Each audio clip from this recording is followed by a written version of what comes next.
Good morning and welcome back to the 2023 UAA Conference Championship meet hosted here in Chicago, Illinois by the University of Chicago. It is 11:21 Central Time. We're set to get underway with the women's 4x100 meter relay finals here in about 9 minutes, so we'll keep you posted on that. In the meantime, today in Chicago it's 42 degrees, it's cloudy, and the wind, most importantly, seems to be pretty calm today, somewhere between 4 and 6 miles per hour. So hopefully that'll play into the hands for some of these athletes to throw down some fast times as they go and try to score points for their team and win those UAA titles. Just checking in with the team battle here coming into day two. On the women's side, the University of Chicago is leading the charge with 101.5 points. Following them is Washington University of St. Louis with 72.5 points.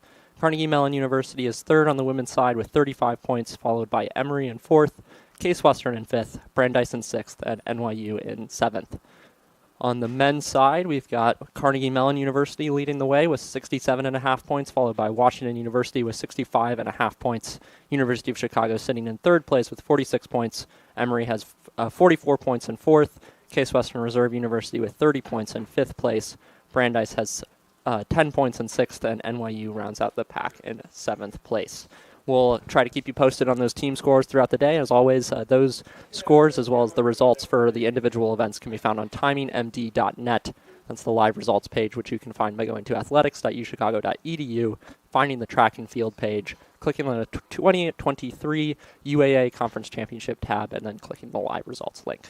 We'll keep you posted with the entries and the results for the women's 4x100 meter relay coming up here in about 8 minutes.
So coming up here in just about 5 minutes, we'll have the women's 4x100 meter relay finals.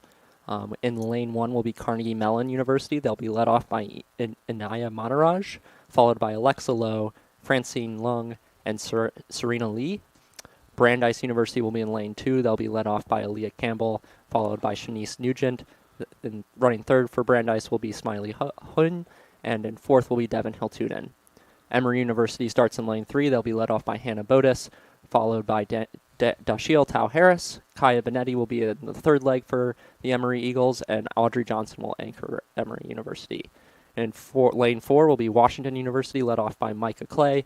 Lauren Gay will be their second leg. Jasmine Wright running third for the Bears, and Nicole Stewart will anchor the Washington University in the 4x1.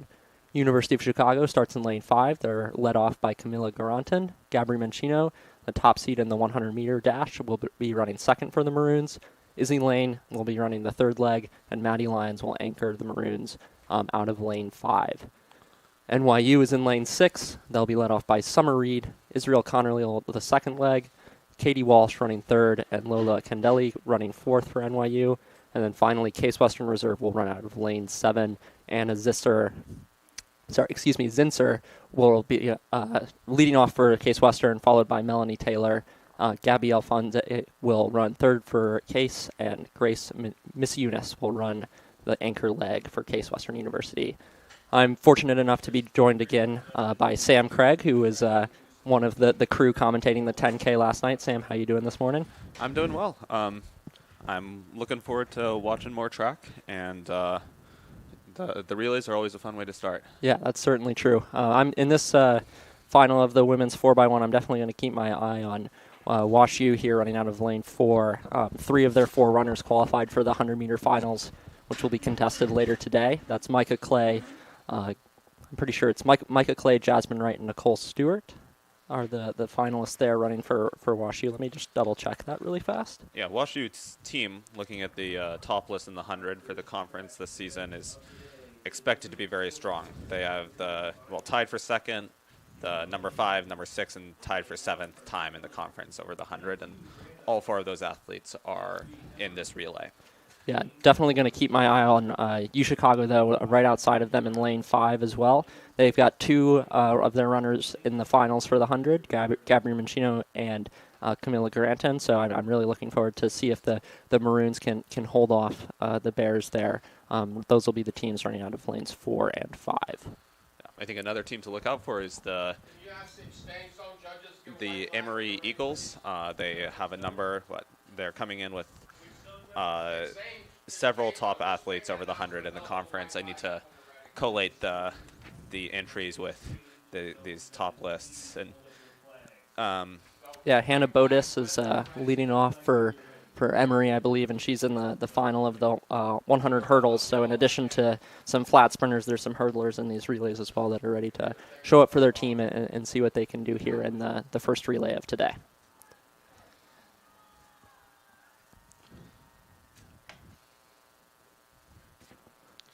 They should be starting momentarily. Yeah, it looks like the starters just giving them the final remarks, and then they'll be getting into their blocks and getting going. So it's 400-meter legs, as the name suggests. They'll hand off in these kind of limited zones on each where the turn turns into a straight and vice versa. Every 100 meters, they have some triangles drawn on the track that they have to hand off between, otherwise they'll be disqualified. And something teams often or sometimes find quite challenging is they have to keep the baton off the ground. They can't drop it, and that's when you're running at full speed, that is more difficult than it sounds. Yeah, definitely the handoffs are super important, and the athletes will be handing off blind, so they want to be able to see those batons when they're grabbing them. So it's definitely a lot of practice and a lot of time has gone through to making sure those handoffs are in tip-top shape and they're ready to compete as well as they can and get that baton all the way around here in the 4x100.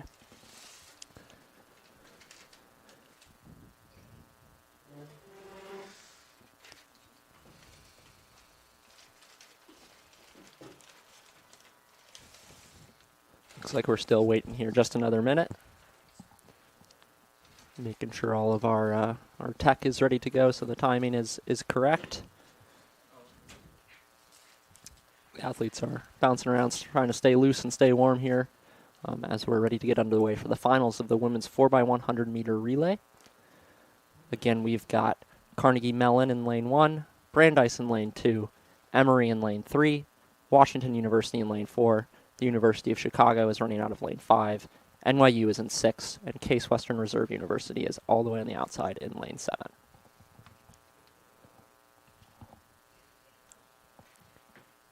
Looks like we've got white flags in all the exchange zones, so the athletes are making their final preparations as they get into the blocks here.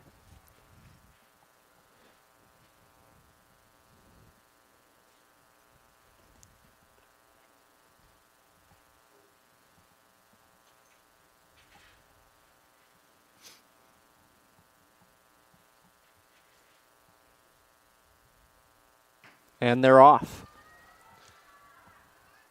Looks like a pretty even start across the board. Those 3 teams in the middle are going well together, and Case Western on the outside. Seems Beautiful to be handoff for the University of Chicago, I think. Gabri Mancino, the top seed in the 100, is storming down the backstretch, though Micah Clay from Washington University is right on her heels. It looks like it's those 2 teams, Washington University and UChicago. Izzy Lane takes the handoff for the Maroons there as they're coming down the backstretch. Washington University just has a slight edge, but Izzy Lane is hanging on. Here we go into the final exchange. It's Wash U, UChicago, Emory University. Down the home stretch. Washington University's got a lead, but it's Emory and UChicago. It's going to be close between those 2. Looks like Washington University, Emory, and UChicago coming in third there for the women's 4x100 meter relay. Yeah, that was a good race by WashU. They executed all the handoffs pretty well, it seemed, and I think that was around what their best they've run this season. Yeah, it seems like looks like they came in seated at a 47.05, and WashU there ran 46.99 there for the women's 4x100 meters to take first place. Emory was just behind them, and WashU hot on Emory's heels. So those are your top 3. Emory ran 47.42, and University of Chicago came home in 47.70. Yeah, and so for some context for those times, WashU's mark puts them as the third best team in the country. In D3, that is this fourth best team in D3 this season. So always tough to see where you stand on those relay lists because some teams will get counted twice. Yeah. But coming up next is the finals of the men's 4x100 meter relay. In lane 1 will be the University of Chicago. They'll be led off by Vikram Shashadri, followed by Miles Gardner on the second leg. Jason Asari will run third for the Maroons, and Miles Xavier will anchor the Maroons home. They're coming out of lane 1. Carnegie Mellon University will be in lane 2. Vern Guerin will start off for the Tartans, followed by Alexander Halkias in leg 2. Bennett Wong will be third for the Tartans, followed by Jacob Kelly running the 4th leg for Carnegie Mellon, again out of lane 2. Case Western Reserve University starts out of lane 3. They'll be led off by Keith Cartwright, followed by Brett Callow, J.D. Weaver, and finally Josh Bates. Emory University comes in with the top seed of 41.22. They'll be led off by Sam Ryba. Tommy Davis will run second for the Eagles, followed by Henry Brandstatter and Jackson Price. In lane 5 is Washington University. Marcus J. Wilkes will lead off for the Bears, followed by Harry Mills. Carson Page runs third, and Matt Moore will anchor WashU home out of lane 5. NYU starts in 6. Austin Cabanban starts in first for the Violets. Zion Glover runs second. Manny Brito in third, and Camden Martin will anchor NYU home out of lane 6. And then Brandeis, starting with Jordan Colon, will be in lane 7, followed by Danny Krigman, Leo Shippa, and Matthew Yu. Who are you looking out for in this race, Sam? Well, I think Emory, Case, and WashU, those 3 teams in the middle are the 3 teams that are strongest over, have the strongest sprint squads this season, or so far. You know, it's really hard to tell with how early this conference meet is in the season where teams will be over the 100-meter dash. They might not have a chance to have everyone race that event. But those 3 teams, WashU is always good at the sprints, and Emory and Case both have a number of strong performances over the 100 so far this season. Yeah, definitely. I'm keeping my eye on Jackson Price, who's anchoring Emory. He's the top seed coming into the final here for the men's 100-meter dash. Looks like he ran 10.83 in the prelim, so he'll look to stretch his legs out a little bit during the relay to get ready for the final. And they've also got Henry Brandstatter for Emory, also qualifying for the finals there. So definitely going to keep my eye on them, though, of course, Matt Moore for Washington University is also a high qualifier in the Open 100, and will look to likewise stretch his legs and get going for that final later today. Matt Moore is the #1 fastest time in the conference so far this year with a 10.71. It's about a tenth of a second faster than anybody else's run. And over these sprint events, a tenth of a second is a lot. I'm expecting, is he anchoring their team? Yeah, he's the anchor, Matt Moore. Yeah, so they'll look for him to make up some ground or maybe grow a lead in the last 100 meters. Yeah, definitely going to be exciting to see the two anchors for Emory and WashU there, Jackson Price and Matt Moore go at it over the final straightaway.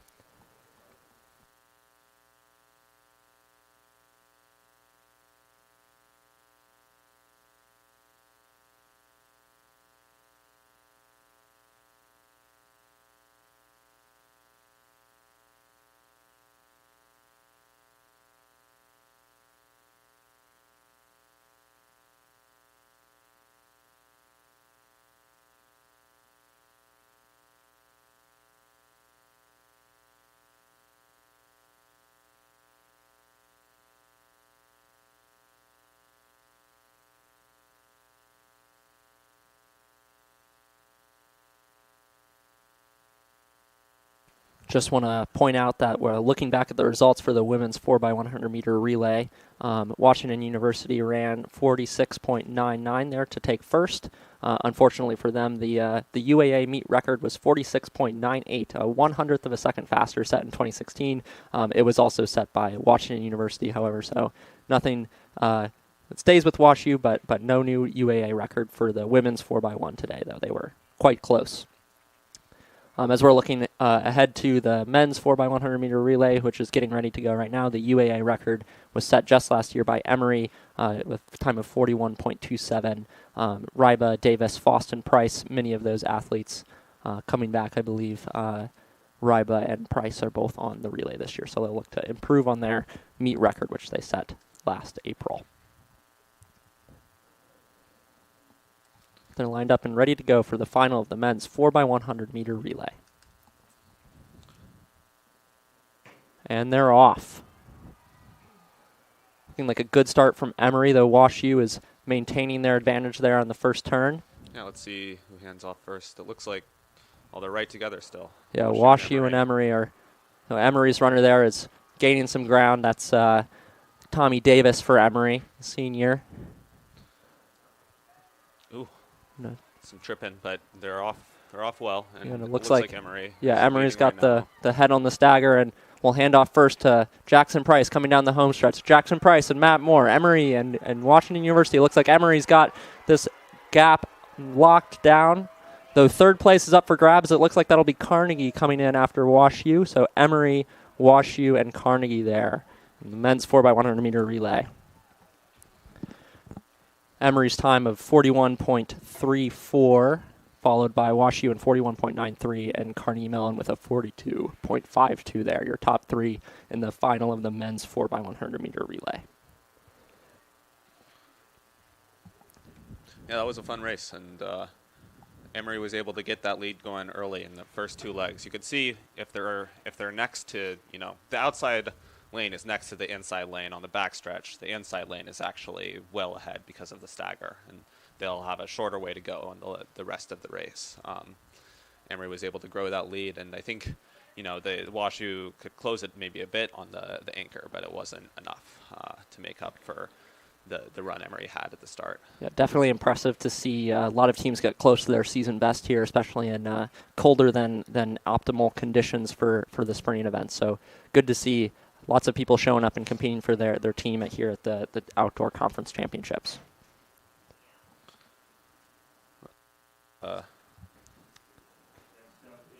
Here we go. It's 41.34 for Emory. Or that is not right around maybe the top 20 mark in the nation, but then they had about a 6.6 seconds on Washington, and then Carnegie, KSU, Chicago. You can see the rest of the live results.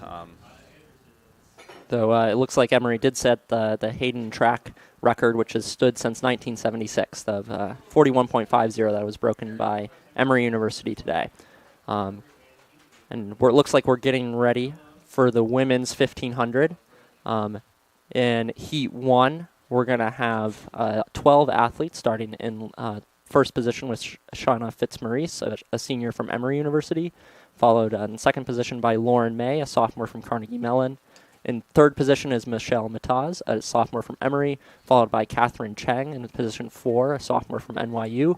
Stella Gladden is a freshman for NYU, starting out of the 5th position. Her teammate, also a freshman from NYU, Janie Cooper, is in the 6th position.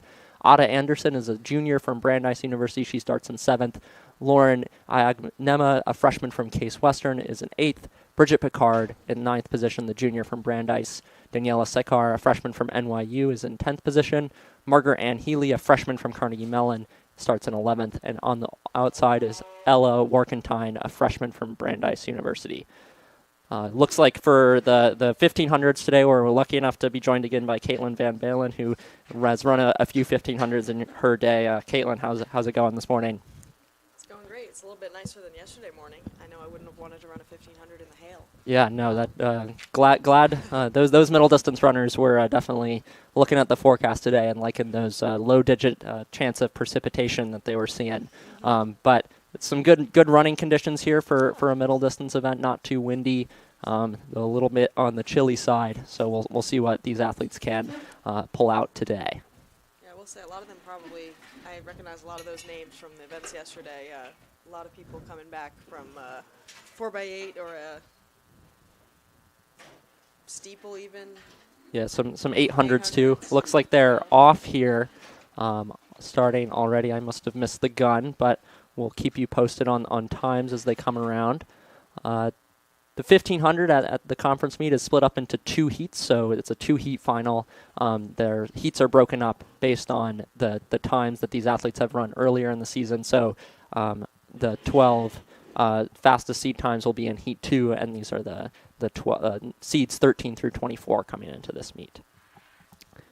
The UAA record in this event is 4 minutes and 30 seconds set last year by Claudia Harnett, who's currently a sophomore at the University of Chicago, and the Hayden track record is a 4:34 set back in 2010. We'll see if any of these athletes try to go for a hot pace here to see if they can snag a few points positions away from those athletes in the second heat here. But they're coming through with 3 laps to go, 57 seconds or so. We'll see if anybody starts to separate themselves. But right now we've got an athlete from Emory up there leading the way. It's hard to tell from here, but it's either Shauna Fitzmaurice or Michelle Mataz up there in first place for the Emory Eagles as they're coming around 400 meters in about 75 seconds. So they were running a full mile, which they do at the indoor championships. That would be about 5-minute pace. So they're definitely not messing around here in the first heat of the final of the women's 1500. We'll see if anyone decides that pace is too slow or too hot, but it looks like most of the athletes are still packed up there behind the Emory athlete, which is either Shauna Fitzmaurice or Michelle Mataz. The championship 1500 tends to go packed out for quite a bit of the race. You end up in a crowded field usually. I think it favors athletes that can sit and can kick when it matters, and you really want to put yourself in a position to be doing that. Yeah, so I know when I would ran a few 15s, I would never want to be in front. That's a lot of energy that goes into leading that. Not sure I'd want to be in lane 2 either. That's true. 3 wide up there in the front, very tight pack. Coming in with 2 laps to go, they're at 2:16. I think they've slowed a little bit from that first lap pace of a 75. We'll see what they're at coming through the 800. But now it looks like we've got one of the 3 NYU athletes bringing her teammates along, and it looks like there's NYU athletes in first, second, and fourth there. That would be a combination of Catherine Chang, Stella Gladden, and Janie Cooper. So it looks like the NYU squad's looking to have a strong go here as they're coming down the backstretch. 600 to go at the 200-meter mark here. Caitlin, if you're running a 1500, about how far out are you going to kick? Is it 400 to go, 200 to go, 100 to go? What are you thinking? I think you got to start moving at 600 to go. The way I always thought about it is 800 is easy enough. You can do it as long as you get through the 800 at the pace you're trying to run. You got 100 until it's time to kick. Right. So you get through what you need to do in the beginning, stay in a good pack, and then it starts to string out at 600. It looks like that's happening right now. Yeah, definitely some stringing out going. It's two NYU athletes up there in first and second, followed by the Case Western Reserve athlete, who I believe is Lauren Iagnema. And coming through the bell lap now in around 3:33.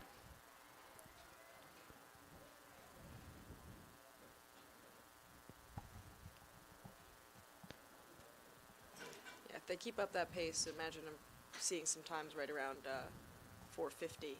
Yeah, it looks There's like a decent chance that they drop some serious time on the last lap because it's looks like it's spreading out quickly up front, and they may have been saving some for the end here. Yeah, definitely. And it looks like this saving the most of all looks like Lauren Iagnema, the freshman from Case Western Reserve University, moving well on that backstretch and chasing the NYU athlete who has about a 10-meter lead with 200 meters to go, coming through in about 4:08 there for that 200 meters. We'll see what she can throw down in this last stretch, but Lauren Iagnema from Case Western is really trying to see if she can get that fastest finish out here in the first heat of the final of the women's 1500. Coming into the home straight now, NYU, Case Western. Looks like it's going to be close. The Case Western Reserve athlete's been eating up ground the whole way, and she's coming up shoulder to shoulder with the NYU athlete. Lauren Iagnema from Case Western Reserve University crossing the line in 4:47, followed by NYU in second and third. Two Emory athletes crossing next. Looks like the NYU athlete in second was Janie Cooper, a freshman from NYU, followed by Stella Gladden, also NYU. Shanna Fitzmaurice, the senior from Emory, finishes in fourth, followed in sixth position by another Emory athlete, Michelle Mataz, there in the first heat. So coming up here next in the second heat of the women's 1,500 meters. Caitlin, who do we have in this race? So position one, we have Caitlin Jorgensen in the University of Chicago, junior, coming in with a 4:46 seed time. Effie Dunn, position two, a senior from Washington University, coming with a 4:29.48. One of the faster times up here in the field. We have Nora Holmes, a freshman from U Chicago, coming in with a 4:36. Emily Conkis, a senior from Washington University, coming in also with a 4:36. Kayla DiBenedetto, a sophomore, from Brandeis, with a 4:47. Lindsay Ott, a senior from Washington University, with a seed time of 4:37. Grace Jackson, a junior from Case Western, seed time 4:42. Emma Kelly, a freshman from University of Chicago, seed time of 4:38. Annika Urban, a junior from Emory, coming in with the fastest seed time of the field in 4:26. Jenna Daly, a sophomore from Emory, seed time of 4:41. Kat Wimmer, junior from U Chicago, 4:34 seed time. And rounding out the field, 12th position, Helena Texera da Silva, junior from Washington University, with a 4:36. So a lot of 4:36 in there, mid 4:30s. Should be a tight pack. Yeah, definitely. Lots of these athletes, I think maybe every single athlete except for perhaps Grace Jackson, the junior from Case Western, is doubling back from another event as they're about to get underway here. And there goes the gun. We'll see lots of tired legs in this field. Of course, Caitlin Jorgensen, starting on the first position for the University of Chicago, got second in the steeplechase last night. Effie Dunn is coming in, trying to save some energy for an 800 final later today. And the other three U Chicago athletes all ran in the 4x800 meter relay. But looks like starting out, we've got Kat Wimmer from the University of Chicago, followed closely by Annika Urban of Emory University and Effie Dunn of Wash U. Seem to be your top three at the moment, though. No separation yet. All of these athletes looking to stay in the pack as long as possible and then unleash that kick over the last 400, or in Caitlin's case, I guess it would be the last 600. That's an ideal world. Certainly the start on the straightaway always lends itself to a bit of jostling in the beginning here, and an ability to pack up for longer, I think, than might otherwise be the case when you start on the curve for most races. Coming through 300 in, we got Kat Wimmer, Annika Urban, and Effie Dunn still are your top three. That's U Chicago, Emory, and Wash U. We'll see how that shakes out as the race goes on. It looks like in fourth position is another Wash U athlete, followed by Emma Kelly from the University of Chicago and Nora Holmes from the University of Chicago there. Or actually, I think that's Caitlin Jorgensen behind Emma Kelly. Though the Wash U pack is moving up on the outside. Still looks like Kat Wimmer is hanging strong there and creating a separation between that top four of herself, Annika Urban, Effie Dunn, and the other WashU athlete who might be Emily Konkas or Lindsay Ott. I can't tell. But Kat Vimmer now still pulling strong, though Annika Urban's right on her shoulder. There might just be a sliver of separation between those two and Effie Dunn from WashU as they come into the home stretch here. Caitlin, if you're Kat right now and Annika Urban decides to make a move around you, are you relieved or are you happy to take the lead right now? What are you thinking? I think if she made a move right now, I would be very happy. I think it's a lot of work to do to lead the race, even if everyone else around you is going the same pace. It's just not quite the same mental load. So if I were Kat right now, I would, be resigned to that fact and try to prepare myself for the inevitable move, which it looks like Annika Urban might be making now. She's kind of taking around the outside. Yeah, it looks like they went through there at a 2:24 for 800 meters. That would, if they were running a full mile, that'd be 4:48 pace. I'm not quite sure what that converts to, probably like a 4:28 or something like that. But it looks like those four are really separating themselves now. Kat Vimmer, Annika Urban. It looks like that's the other WashU athlete who might be Emily Konkas, though I can't quite tell. I'm not sure if you can, Caitlin. And Effie Dunn rounding out that top pack. Kat Vimmer from UChicago still leading the way, followed by Annika Urban right on her shoulder as they come up here. 500 to go when they hit the home stretch. We'll have to see as they come around. Washington University putting all four of their runners in this heat. University of Chicago doing the same. It is a very bimodal race here, although Annika Urban is never one to be counted out. She's taking the lead now, but it's still a very tight pack. Yeah, they hit the bell at 3 minutes and 20 seconds. Kat Vimmer is now at the back of that pack, though it looks like she's hanging on. It's Annika Urban, Emily Konkas, Effie Dunn, and Kat Vimmer in your top pack there. Annika Urban putting on her feet on the gas, creating a little separation as Kat Vimmer tries to hang on to that pack. But the two WashU athletes look content to go with Urban right now as they cross 300 to go in about 3:36. Annika Urban now stretching her legs as she goes down the backstretch. Effie Dunn from WashU responds, though it looks like Emily Konkas is all out of gas. Let's see if Effie Dunn can run down Annika Urban here. Both of these athletes will be coming back later in the 800-meter finals, so exciting to see what they can unleash here. But that's Annika Urban, 200 to go. Healthy lead over Effie Dunn of WashU, Emily Konkas of WashU, and Kat Vimmer of the University of Chicago. Looks like in fifth position we've got Emma Kelly from the University of Chicago, followed by a couple WashU athletes. But Annika Urban hits the home stretch. Annika Urban from Emory University, followed by Effie Dunn of WashU and Emily Konkas of WashU. Annika Urban is your 2023 outdoor women's 1,500-meter champion, followed by Effie Dunn, Emily Konkas, Kat Vimmer. It looks like we've got a battle here for fifth between Emma Kelly and the Emory athlete there. But Annika Urban winning the championship in 4:28, followed by Effie Dunn in 4:31. So that's a UAA record there for Annika Urban, breaking Claudia Harnett's 2022 record of 4:30 with her 4:28 today. Kat Vimmer in fourth there with a 4:37, it looks like. Looks like a bruising race. A lot of bodies on the track afterwards. Yeah, there was definitely an unforgiving pace set there by Kat Vimmer from UChicago. She was not messing around there and led the race for a considerable portion. So props to her for doing a lot of the heavy lifting in that women's 1,500-meter final. So coming up next will be the final of the men's 1,500-meter final. This will be a two-heat final. Coming out of lane one is Joseph Jaster, a senior from Case Western Reserve University. Position 2 is Dan Spellman, a senior from UChicago.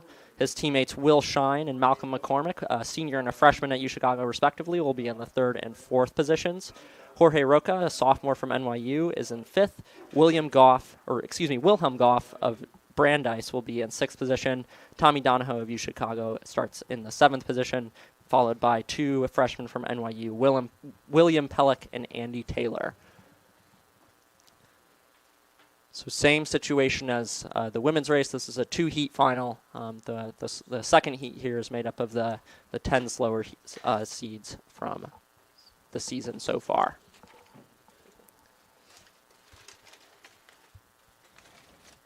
And the gun is up.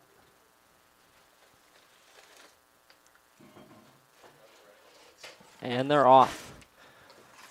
I think the person that I'm going to keep my eye on here is Joseph Jaster from Case Western Reserve University.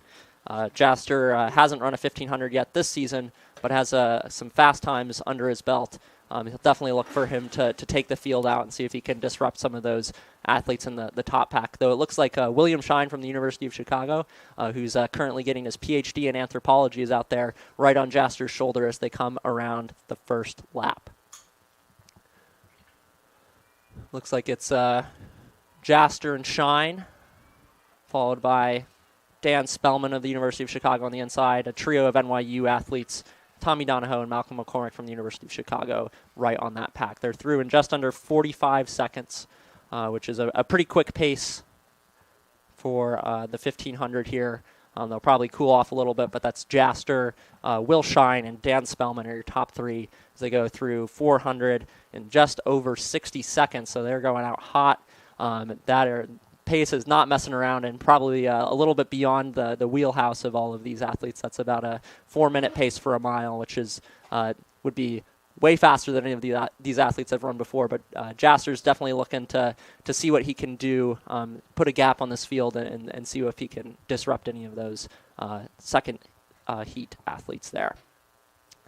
Caitlin, if you've gone out in a 1500 way too fast, what are you thinking as you're coming in here? Are you trying to hang on as long as you can, or do you just want to relax and save what's left for the final 600 or so? You know, I think by the time you've gotten decently into the race, as they are, you kind of have to see if it's just going to be a great day. Yeah. You know, if you back off too much, I don't think you're going to find that speed again. You know, you will naturally just slow down a bit. It tends to be a positive flip race. Most middle distance seems to be that way. Yeah. And you can still have a great time. Sometimes it's easiest to shave off the seconds off of the first lap or two. So you just have to stay calm, not freak out, and make any drastic changes, because I think that's where you'll lose focus on. The goal of this at the end of the day is points on the board. So if you're coming out of the second heat, the slower heat here, your best shot is to just kind of go for it. Yeah, and Jaster is definitely doing that. His second lap was a 62, so he's through the 800 in about 2:02 there. Definitely not messing around. Though Dan Spellman, the senior from UChicago, is still looking strong as he's hanging in here with 500 to go. But it's Joseph Jaster from Case Western Reserve University, followed by Dan Spellman, who's looking to hang on for a strong last lap here. Followed then Malcolm McCormick from University of Chicago in third position there. Dan Spellman with some truly theatrical head motions going on, Yeah, as is the case when he is dialed in. Yeah, he's got a necklace bouncing around too, so lots of upper body movement from Dan Spellman, but that usually means he's locked in and relaxed and rolling well. But with 300 to go, that's Joseph Jaster's third lap was a 65 there, so looking to finish strong. He was through the I guess that's the 1200 and 307. Strong run from Jaster. The Spellman is really moving down the backstretch. Still got that long stride. Malcolm McCormick from UChicago in third position, followed by the trio of NYU athletes there. But Jaster entering 200 to go, still looking strong, driving those arms, seeing what he can pull out here in the first heat of the final of the men's 1500. He enters the home stretch at 3:39. This is going to be a quick time from Jaster. And Dan Spellman's not messing around either. Let's see what Jaster can hang on to here in the final stretch. So looks like Jaster's going to cross the line in 3:54. And Spellman just behind him, right around 4 minutes. So good run for both of those athletes. Looks like we got a couple NYU runners coming in and third and fourth. So Jaster at 3:54, Spellman at 4:42. In third place, got an NYU athlete at 4:05.8. At 3:54, you know, that's right on the bubble for. Totally depends on how this second heat goes. Could be a scoring position. Could sneak a point or two out of that second heat if they go out tactically and don't run to their capabilities. So yeah, I definitely remember in the indoor meet there was the second heat of the mile, which is set up the same way as the 1500, was run very tactically. So I believe third and fourth position in the indoor meet came from the first heat of the men's mile. So we'll see if that time from Jaster and also the time from Spellman hold up here in the 1500. But here in the second heat of the men's 1500, we've got 12 athletes starting off with Hans Holtz from Case Western in first position. Logan Singer, a senior from Case, is in second position. Frankie Lynch, a junior from WashU, is in third. Justin Picor, a senior from Emory, is in fourth position. Colin McLaughlin, the sophomore from Carnegie Mellon, starts in fifth position. Scott Masterson, a junior from Emory, is outside of him. Nate Gilbert, the sophomore from Case, is in seventh position. Alexei Seletsky from Carnegie is in eighth. Thomas Penny from WashU is in ninth.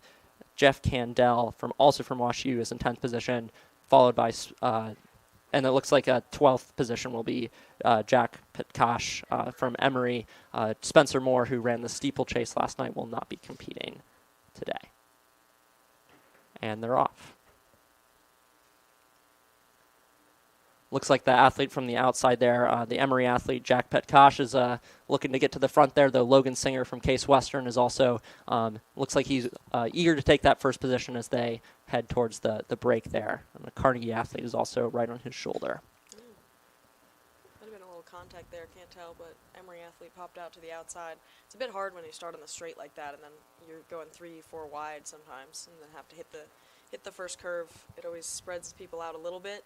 And you got to make sure you're in a good position. It's very easy to get boxed in. But sometimes it's easy. Sometimes that's what you want. You want to go with the pack. Yeah, Get definitely. pulled along. Lots of athletes competing for the same positioning in the races. They're through 346 seconds. It's a little bit slower than the first heat and the time Jaster ran, though. Lots of running left to do. Looks like we've got Emory and then Logan Singer of Case Western and the athlete from Carnegie Mellon there in third as they go through 461 seconds. Again, just off what Jaster was doing in the first heat, though he slowed down considerably. So maybe this will be a more evenly run race, but definitely not the tactical affair we saw at the indoor mile. But all of the athletes are still there, still some moves being made, and it looks like one of the WashU athletes was grabbing for a shoulder as he was going around on the outside there, maybe a little stumble, but everyone's still on their feet as they come around here to the home stretch for the second time.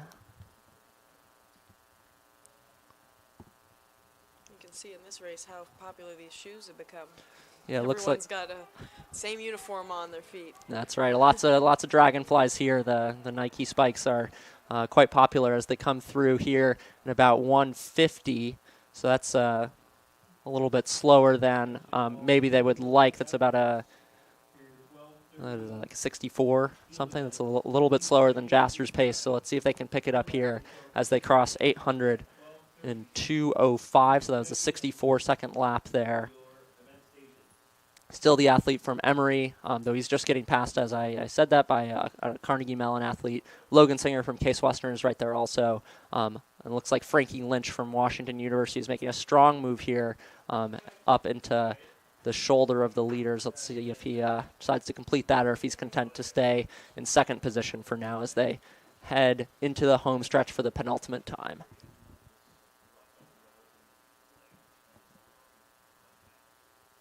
So it's the athlete from Carnegie and Frankie Lynch from WashU in the home stretch, though the Emory athlete who's been doing a lot of the leading decides that he wants to lead the last lap also. We got 3 wide coming into the last 400 meters. They're crossing the line in 2:53. They're going to need to run a 61 or faster to knock off Jaster's first place time as it stands.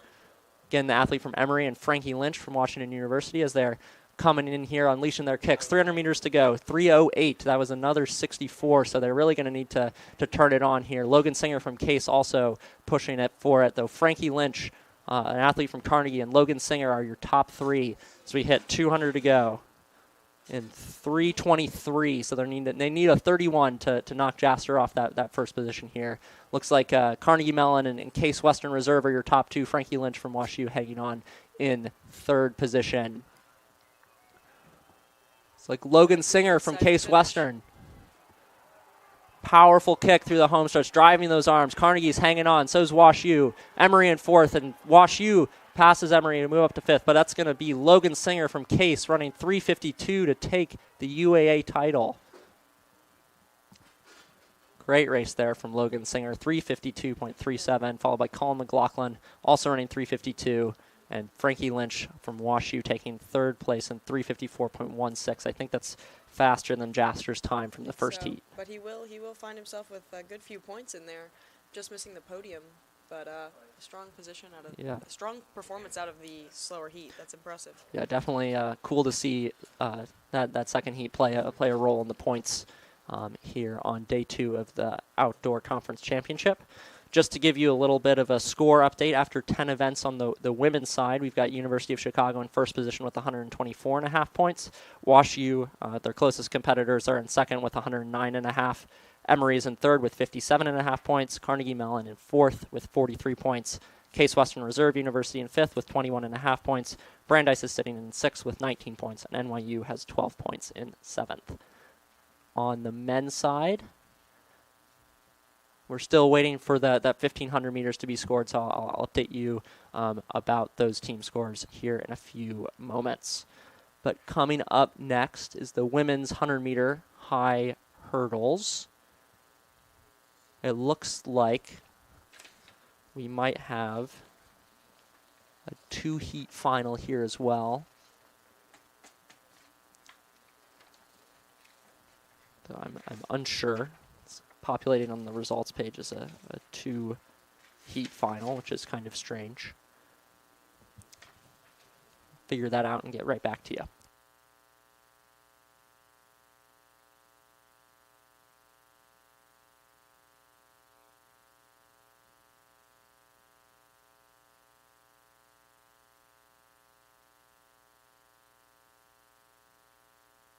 So it is not a 2-heat final for the women's 100-meter high hurdles. It is showing populated incorrectly on the live results there, so sorry about that. But your finalist for the women's 100-meter high hurdles coming in lane 1, a freshman from Case Western Reserve University, is Grace Misiunis. She ran a 15.51 to qualify on time for these finals. Aaliyah Campbell will start in lane 2. She's a junior from Brandeis University, running 15.28 in the prelims. Ren Brown from the University of Chicago is in third position. She's a sophomore and ran 14.67 to qualify for the finals. Elizabeth Barr, a senior from Carnegie Mellon, is the fastest time coming into the finals. She ran a 14.52 in the prelims to qualify here. Lauren Gay from Washington University, who's coming back from that 4x100 meter relay for the Bears, ran 14.68. In sixth position is Hannah Bodis, also coming back from the 4x1 from Emory. She's a junior, and she ran 14.85 in those prelims. Amaya Martin, a junior from Emory as well, ran 15.33. She'll be starting in seventh position. And Rebecca Stewart, the junior from University of Chicago, will be rounding out the field here in lane 8. She ran 15.55.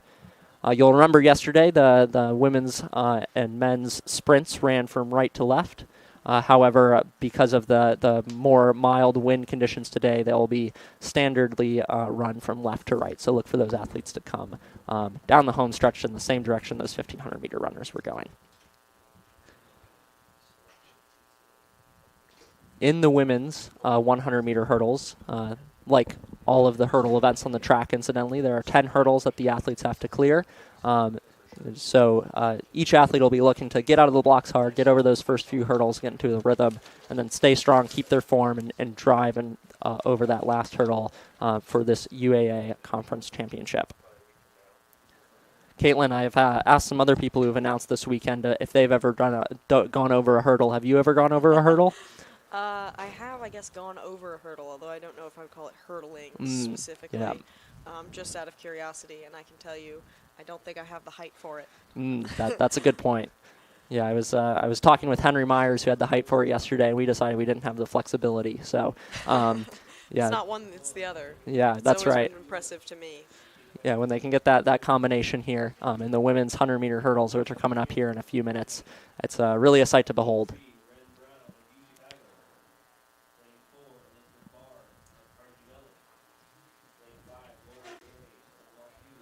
So coming into this final, the top seeds that we're looking at here,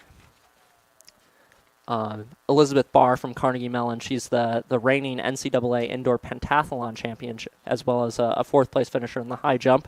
She's coming in with the fastest time this year, a 14.44. though, of course, that was with a massive tailwind, an 8.8 meter per second tailwind. So take it with a grain of salt. Her best non-wind-aided time is a 14.51, which she almost matched in the prelims yesterday, running a 14.52. Also keep an eye on Lauren Gay from WashU. She's coming in with the second fastest time of 14.54. She got second in the indoor 200 meters as well as eighth in the NCAA level, so an All-American there. She's coming out of lane 5. That's Lauren Gay. And then Ren Brown from UChicago. She won the 60 hurdles indoor and will look to keep that high hurdle title in her name here on the finals of the women's 100-meter hurdles.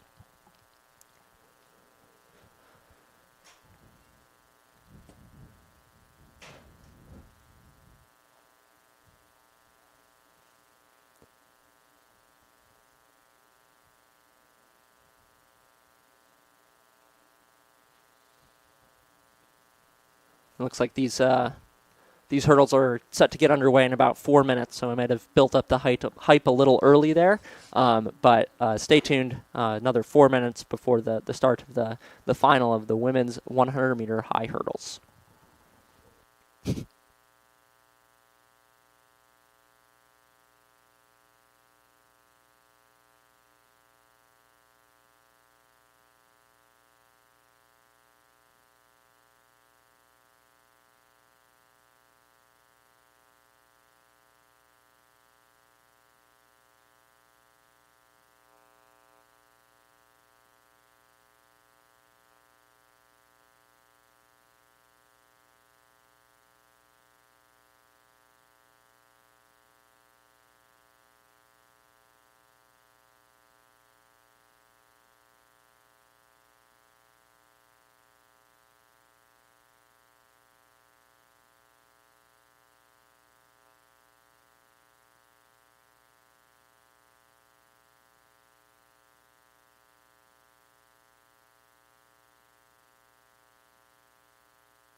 So coming up here in just a couple minutes, we've got the final of the women's 100-meter high hurdles. It looks like the athletes are taking their sweats off. Just to run through the field again, we've got Grace Masiunas, the freshman from Case Western, in lane 1. Aaliyah Campbell, the junior from Brandeis, is in lane 2. Ren Brown, the sophomore from the University of Chicago and 400-meter specialist, is in lane 3. Elizabeth Barr, the senior from Carnegie Mellon and the NCAA 2023 indoor pentathlon champion, is in lane 4. Lauren Gay from WashU is in lane 5. Hannah Bodis, the junior from Emory, is in lane 6. Amaya Martin, also a junior at Emory, is in lane 7. And Becca Stewart, a junior from the University of Chicago, rounds out the field in lane 8 for the women's 100-meter high hurdles. Looks like the athletes are shaking out and getting into the blocks here.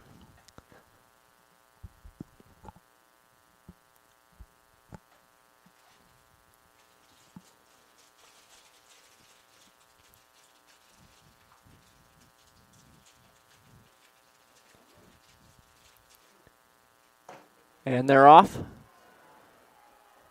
Looks like a good start from the Emory athlete in there. That's Hannah Bodis, though. Elizabeth Barr and Ren Brown are pulling away at the front. That's Elizabeth Barr and Ren Brown across the final hurdle. Let's see what the clock says. Elizabeth Barr in a 14.21. That's a season best for her. And Ren Brown in 14.35. Both of those at times are certainly very impressive. See if it's Elizabeth Barr's fastest 100-meter hurdles by almost a quarter of a second, or more than a quarter of a second there. Her previous PR was a 14.51 if you discount the wind-dated time. So great run from her. Same from Ren Brown. That was an awesome run. Let's see if I can pull up those D3 performance lists to tell you how that stacks up with the rest of D3 here.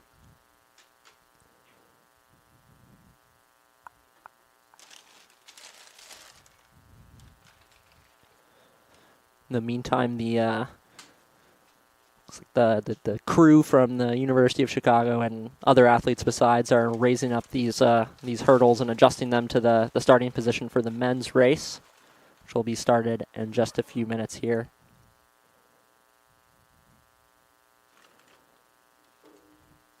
Looks like Elizabeth Barr's time of 14.21 sticks her at 11th at NCAA D3, and counting that time, Ren Brown's time will stick her right at 14th, or 15th, I guess, with Elizabeth Barr's time. So great run from Elizabeth Barr and Ren Brown to get first and second there in the women's 100-meter high hurdles.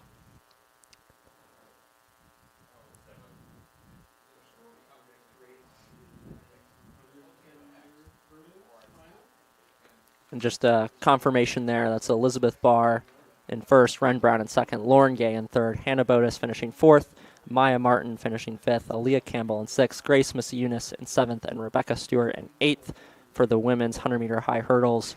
University of Chicago keeping their lead over WashU. Those two teams are currently separated by 18 points. U Chicago with 133.5 points, WashU with 115.5 points. Coming up next in the men's 110-meter high hurdles, we've got another field of 8 athletes. In lane 1 will be Thomas Rich, a junior from Carnegie Mellon University. Dionyse Morris Evans, a senior from Brandeis, is in lane 2. Bryce Hodge will start out of lane 3. Andrew Ray coming in with the fastest seat time of a 15.40 from the prelims. Sophomore from U Chicago, he's in lane 4. Peculiar Nesbuna, a senior from Case Western, is in lane 5. He came in with the second fastest time of 15.51. Renato De Angelis, a junior from U Chicago, is in 6. Vikram Shashadri, also from U Chicago, is in 7. And rounding out the field in 8th is Miles Gardner, a junior from U Chicago. So it looks like I've been joined again by another alumni. It's Henry Myers, who you may have heard yesterday in that great 10K commentary. Henry, how you doing this morning? Pretty good. Excited for another great day track races. You were just outside the box. What are the conditions like out there? It's pretty cold out there, but it's great to see all the spectators running back and forth across the field, getting as many opportunities to cheer on their teammates as possible. So it's a good atmosphere. Yeah, fingers may be cold, but the hearts are warm here looking at all of the spectating going on. Very true, Mark. Very true. Just getting back to those results from the men's 1500 that I didn't get a chance to say earlier. It was Logan Singer from Case Western Reserve running 3:52 to win the UAA championship. Colin McLaughlin from Carnegie Mellon finishes in second, and Frankie Lynch from WashU is in third.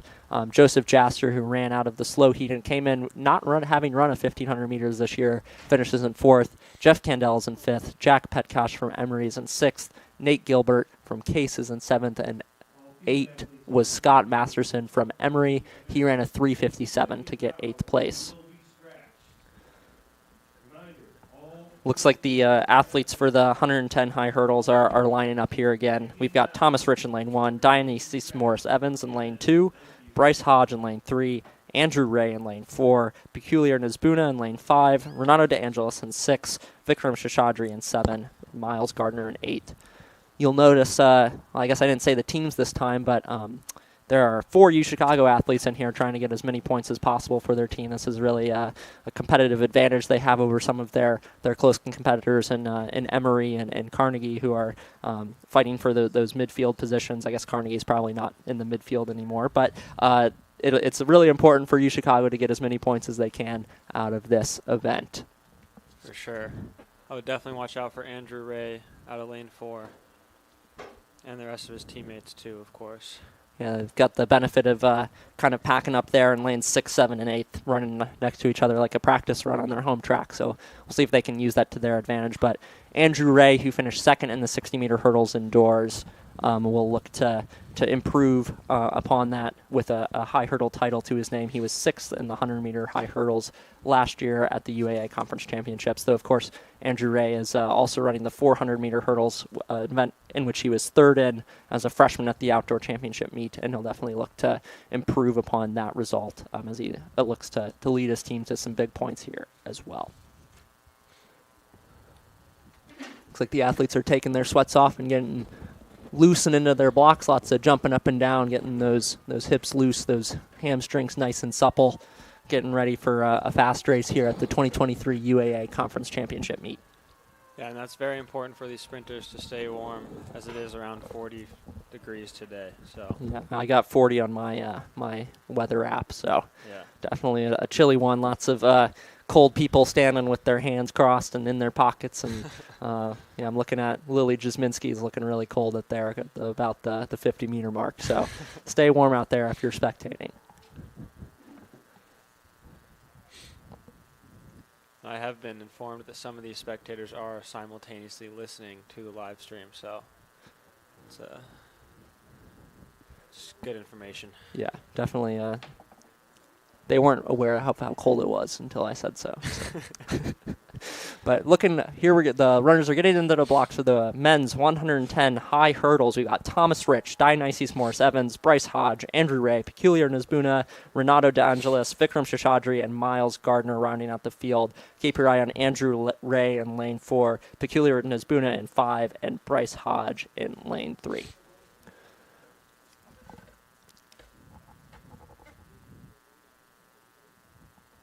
Looks like Bryce Hodge is opting for standing start here, which is a unusual tactic. Let's see if it pays off for him as the rest of the athletes are down in their blocks. And they're off. Looks like a good start from Andrew Ray from the University of Chicago. But they're all very close. The fast runners on the inside there from Carnegie, though it's neck and neck. Renato De Angelis from UChicago making a late push, but it's going to be Andrew Ray from University of Chicago taking the championship in 15.19. Yeah, very strong running there from Andrew And Ray. Bryce Hodge in second with a 15.42, it looks like. And Peculiar Nazbuna 15.49 to take third position there, followed by Thomas Rich in 4, Renato De Angelis in 5, Sean Morris Evans in 6, or excuse me, Dionysius Morris Evans in 6, Vikram Shashadri in 7, and Miles Gardner in 8th. Strong running there. Ray, Hodge, and Nazbuna are your top 3. That's Andrew Ray from the University of Chicago, Bryce Hodge from Case Western Reserve University, and Peculiar Nazbuna from Case Western Reserve. Where are we at with the team battle right now on the men's Let's side? see if I can get those updated. It's going to be a second, I think, till those populate. But after the 1500, so looks like, well, I guess maybe I'll do the women's scores first since those might be up already. They are not. But on the men's side, after the 1500,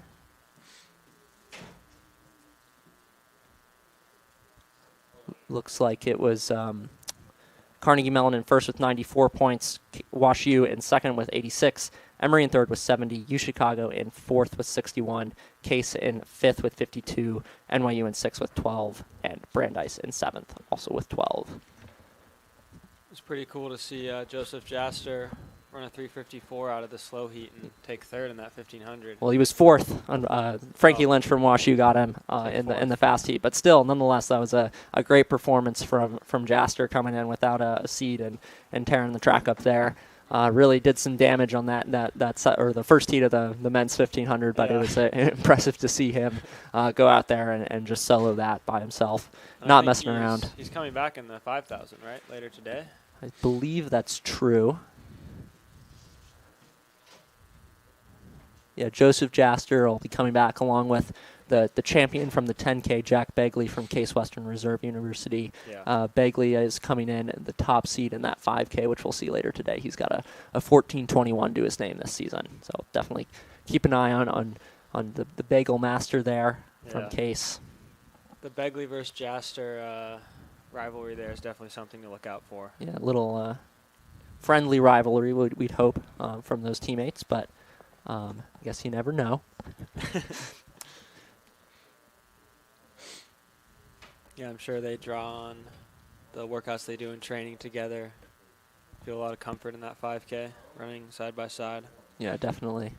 And it's interesting, too, coming from the opposite ends of the spectrum. Begley coming down from the 10K and Jasper coming up from the 15. It'll be cool to see. It's a little, I guess it's not brains versus brawn, but it's whatever the middle distance equivalent of that is here in the 5K later this evening. So definitely an event I'm looking forward to.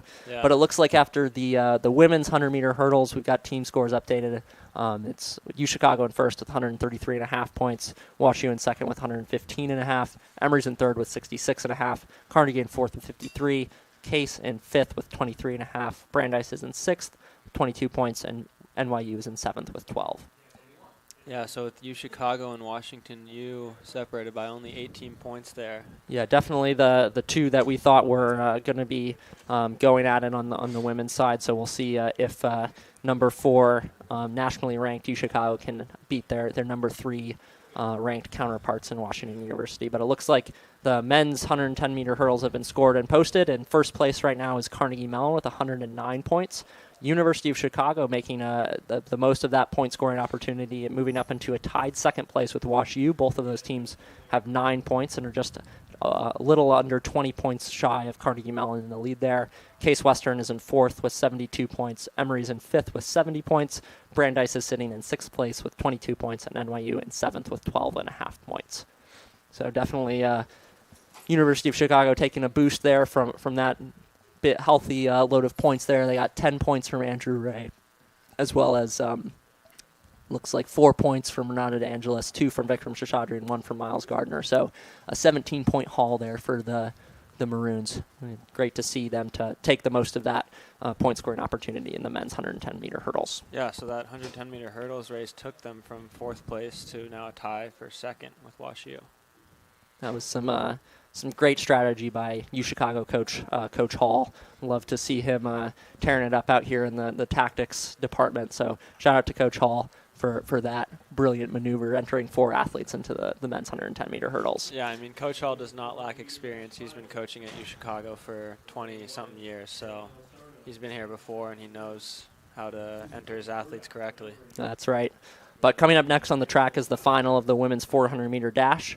The UAA record in this event was set in 2016 by Ariana Newhouse of Emory. It's a 55.71, and the facility record here was set back in 1972 by Mayoper West. It's a 55.44. So we'll see if any of the athletes entered today can challenge those marks.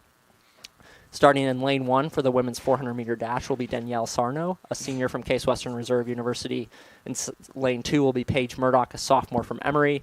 Lane 3 is Dashiell Tao Harris, also a sophomore at Emory University, running at 59.37 in those prelims. She'll be the third fastest athlete coming out of those prelims. Lane 4 is Emma Kelly, the junior from Washington University, miles ahead of the field with a 56.33 in that event. Of course, she's coming into this meet ranked as I believe the second athlete, or maybe I'm thinking of the 800. I don't know. Emma Kelly's up there in D3 and not messing around here, trying to score 10 points for her team. In lane 5 will be Sophie Fox, the senior from Washington University. She was the second fastest time coming into these finals with a 58.96.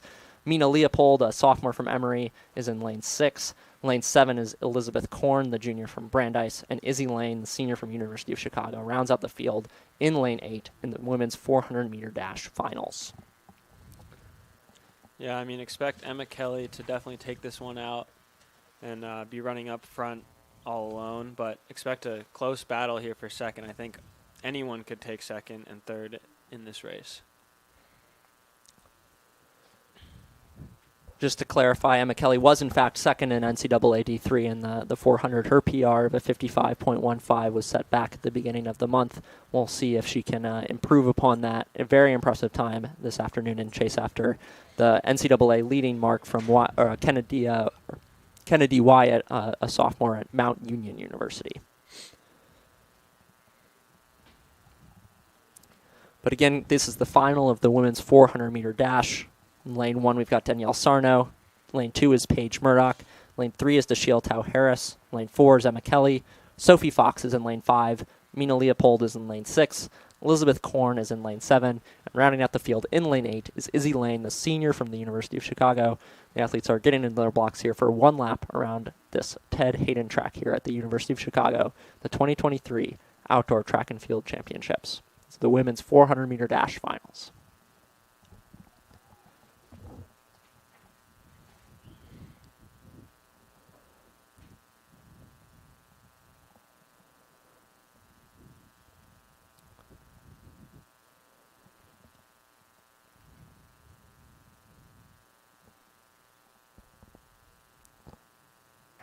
And they're off. We've got Sarno, Murdoch, Tau Harris, Kelly, Fox, Leopold, Korn, and Lane.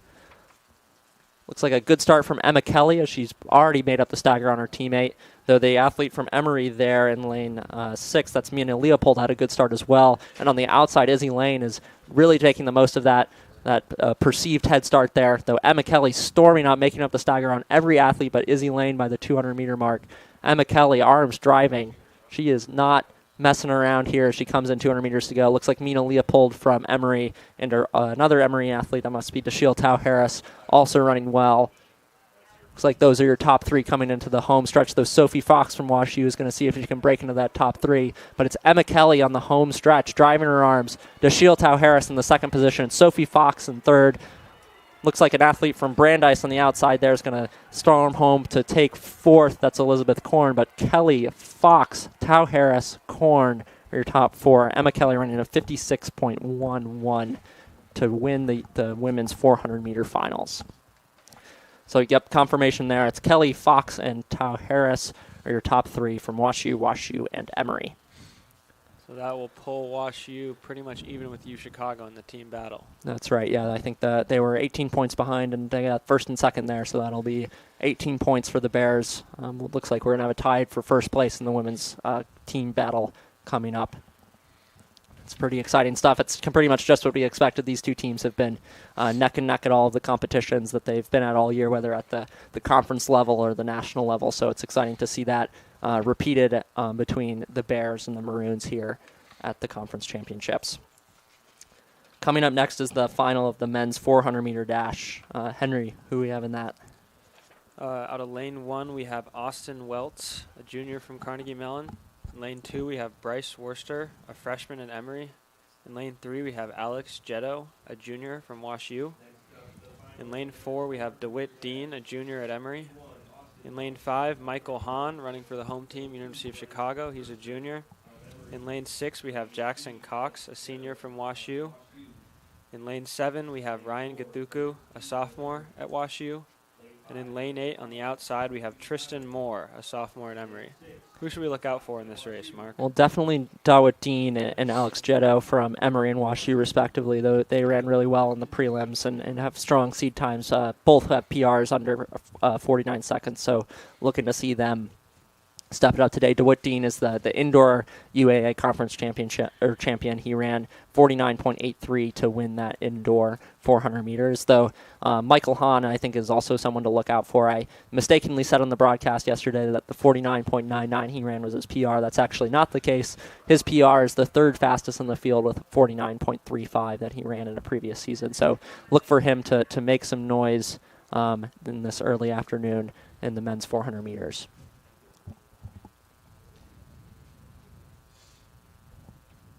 Yeah, and just watch out for Michael Hahn's arms here the last 200. He really cranks it. Yeah, Michael Hahn's arms are something to behold. And back is ramrod straight, and he's just driving home down that home stretch. So love to watch Michael Hahn run a 400 meters. There's not much quite like it.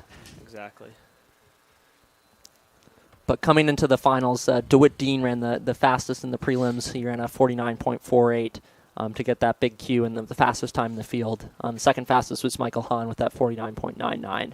And then the third fastest time looks like was from Alex Jetto of WashU with a 50.28. So we'll see what those athletes can do here. I don't know what kind of precipitation was coming down yesterday, but there's no precipitation today for sure. So that'll be nice for these athletes as they're trying to run a quick time and score some points for their team.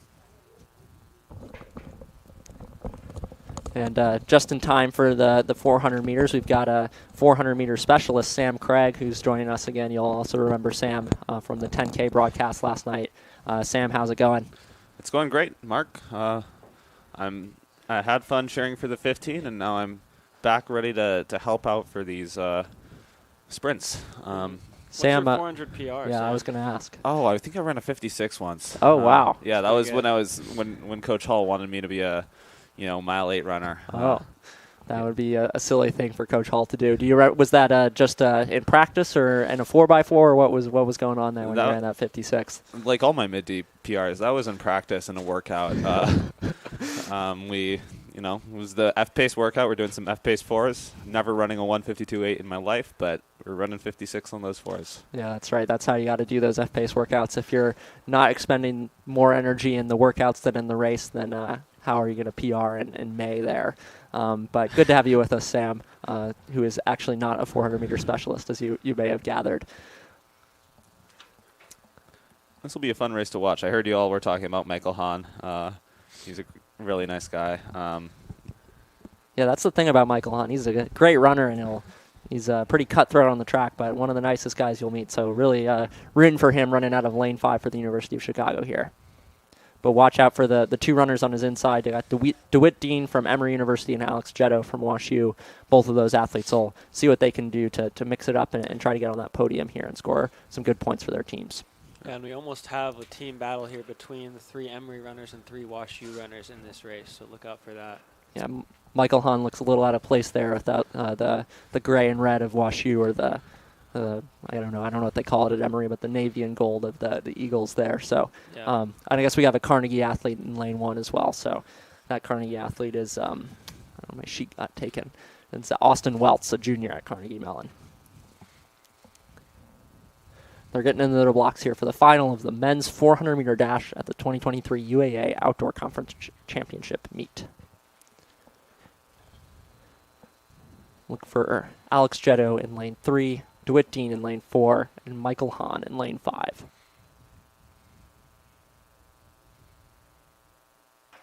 And they're off. Looks like Michael Hahn is off well. I think he's a strong racer over the 200, so Yeah, we could be seeing that today. Already making up the stagger on Jackson Cox of WashU as Michael Hahn is seeking to keep those fast runners at his heels, DeWitt Dean and Alex Jetto at bay. It looks like DeWitt Dean is making up the stagger on Michael Hahn already, though, with the 200 to go. DeWitt Dean looking really strong, along with Alex Jetto of WashU and Michael Hahn. Let's see what they're at coming into the home stretch here. Looks like it's DeWitt Dean over Alex Jetto and Michael Hahn, though. We've been talking about Michael Hahn's finish. Let's see what he can do over the last stretch. But it's DeWitt Dean and Alex Jetto of Emory and WashU in first and second. Michael Hahn in third and Jackson Cox in fourth. Looks like it's going to be DeWitt Dean in a blistering fast time, around 48 seconds, followed by Alex Jetto. Michael Hahn and Jackson Cox are your top 4. Let's get some confirmation on those times. Ooh. DeWitt Dean with a 48.33, followed by Alex Jetto at 49.2. And Michael Hahn with a 49.86. Wow. A great race in there in the final of the men's 400-meter dash. Yeah, quite a bit faster than Sam's PR there. Yeah, just a few seconds faster there. Looks like that's actually a PR for DeWitt Dean with that 48.43. He comes in with a PR of 48.67. So love to see that from the Emory athlete there. Congratulations to him. That was a great race from DeWitt Dean of Emory University. Yeah, these are tough conditions to run fast in for a sprinter. It's cold and it's windy, and that's hard on the muscles. And it's really impressive when you can come out here and run a PR at the conference meet, win a title.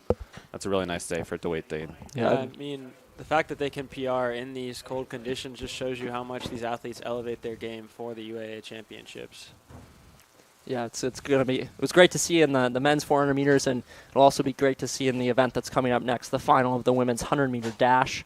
The meet record in this event is an 11.78 set back in 2016 by Daisy Ogeti of Washington University. The Hayden track record is 11.84 set by Danny Bland of Emory University in 2017 at the last time the UAA conference meet was held here. In this field, Henry, who do we have? This is the women's 100-meter dash. All right, we have in lane 1, Jasmine Wright, a freshman from WashU. We have Kaya Benetti in lane 2, a sophomore at Emory. We have Samantha Giordani, a senior at Carnegie Mellon in lane 3. In lane 4, we have Audrey Johnson, a sophomore at Emory. In lane 5, Gabri Machino, a junior of UChicago. In lane 6, Nicole Stewart, a sophomore at Wash U. In lane 7, we have Maddie Lyons, a freshman at UChicago. And in lane 8, we have Micah Clay, a senior at Wash U. Yeah, all of these athletes, I think, were in the women's 4x100 meter relay that was held. That's the first event here on day 2. So lots of athletes who have already warmed up their muscles and just probably have been staying loose over the last hour or so since that event was finished. So definitely keep an eye on Audrey Johnson. She came in with the fastest seed time out of the prelims at 12.27. But don't forget Gabri Machino, the junior from UChicago, who came into this meet with the fastest seed time. We'll see how they mix it up here today. Gabri Machino's 12.02 PR and season's best is what she's going to look to rely on here in the women's 100-meter dash. And in terms of the team battle, we have 2 UChicago women in this race and 3 Wash U runners. So look out for UChicago to try to match the amount of points that Wash U scores to stay even in the team battle. Speaking of team battles, just updating the team scores after the 400-meter dash. We mentioned a little bit earlier that we thought Wash U and UChicago were going to be even, but we discounted that Izzy Lane got 7th in that and scored 2 points for the Maroons. So UChicago is still sitting in first place with 135.5 points, but Wash U is close on their heels with 133.5 points. Emory University is in 3rd with 78, Carnegie Mellon in 4th with 54, Case Western is in 5th with 26 points, Brandeis in 6th with 24 points, and NYU in 7th with 13 points. Looks like on the men's side, we've got Carnegie Mellon in first place with 110 points, Wash U again right on the heels in second place with 106. UChicago's got 96 points in third place, Emory is in 4th with 86 points, Case Western in 5th with 72, Brandeis in 6th place, and NYU in 7th. So those are your team scores on the men's side there. Carnegie Mellon leading Wash U, UChicago in 3rd, Emory in 4th.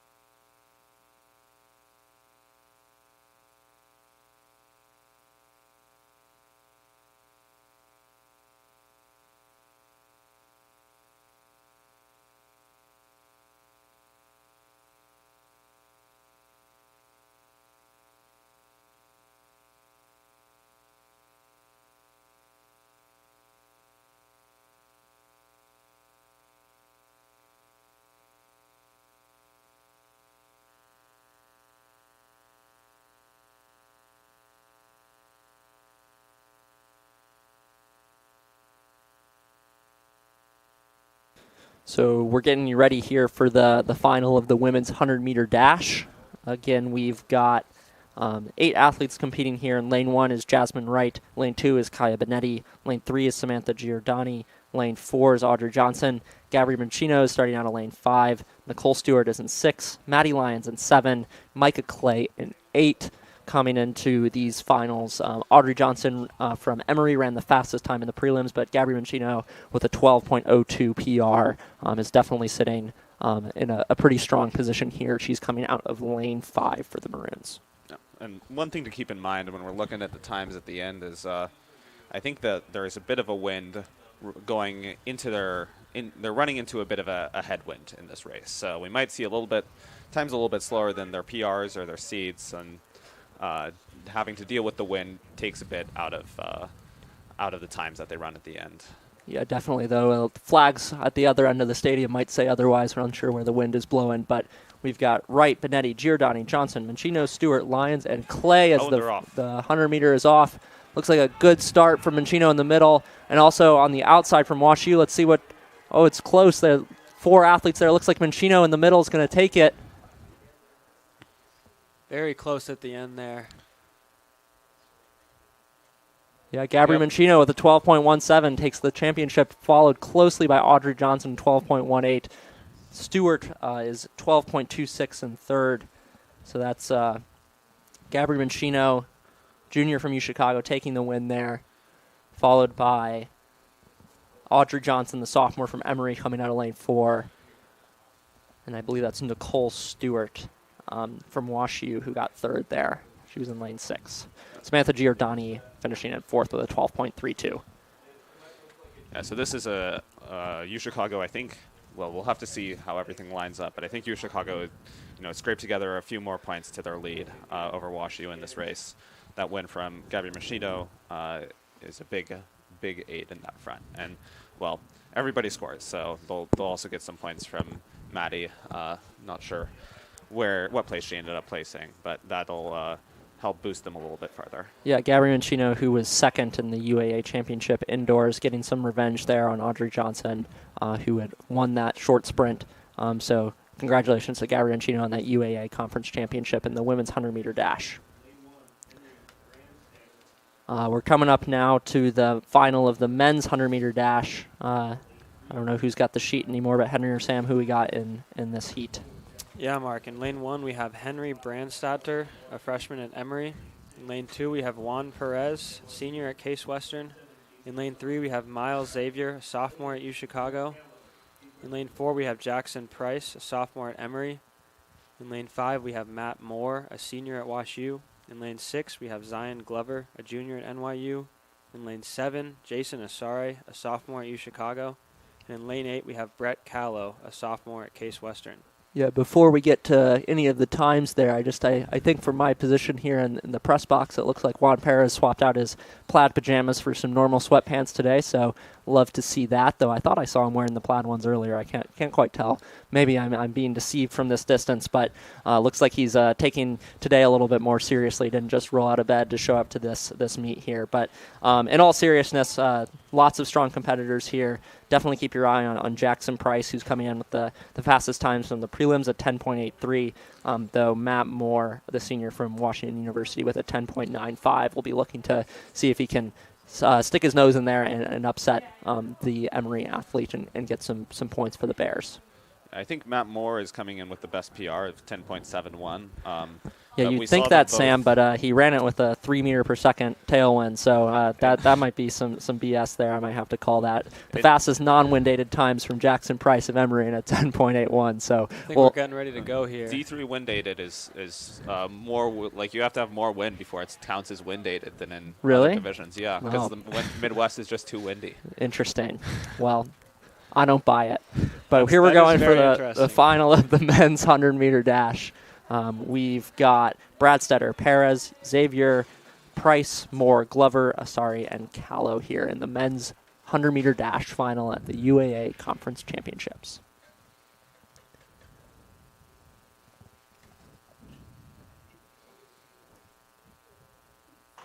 And they're off. Looks like a good start from Miles Xavier there from University of Chicago.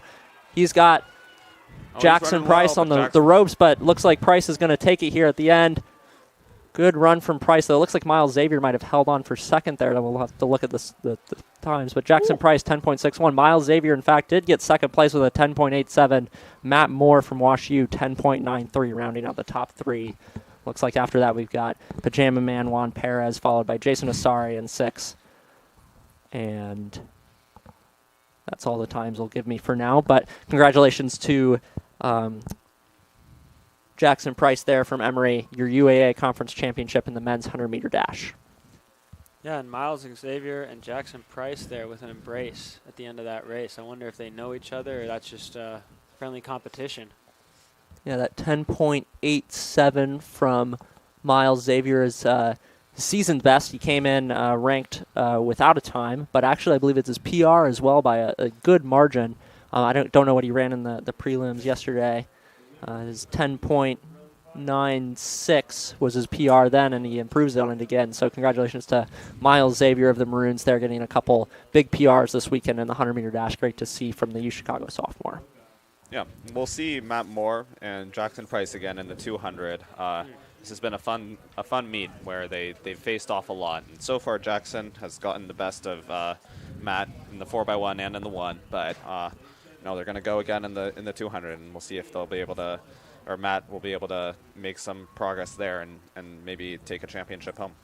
Speaking of progress, we've got some progress on those team scores for both the men and the women after the 100-meter dash. There's 14 events that have been scored so far, and the University of Chicago is still hanging on to first place.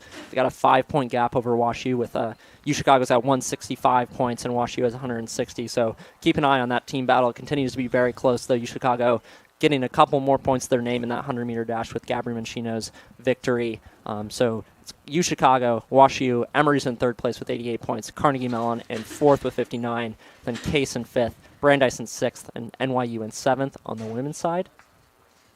On the men's side, WashU finally took the lead over from Carnegie Mellon University, but only by a point and a half. WashU has 112 points. Carnegie Mellon sitting at 110.5 points.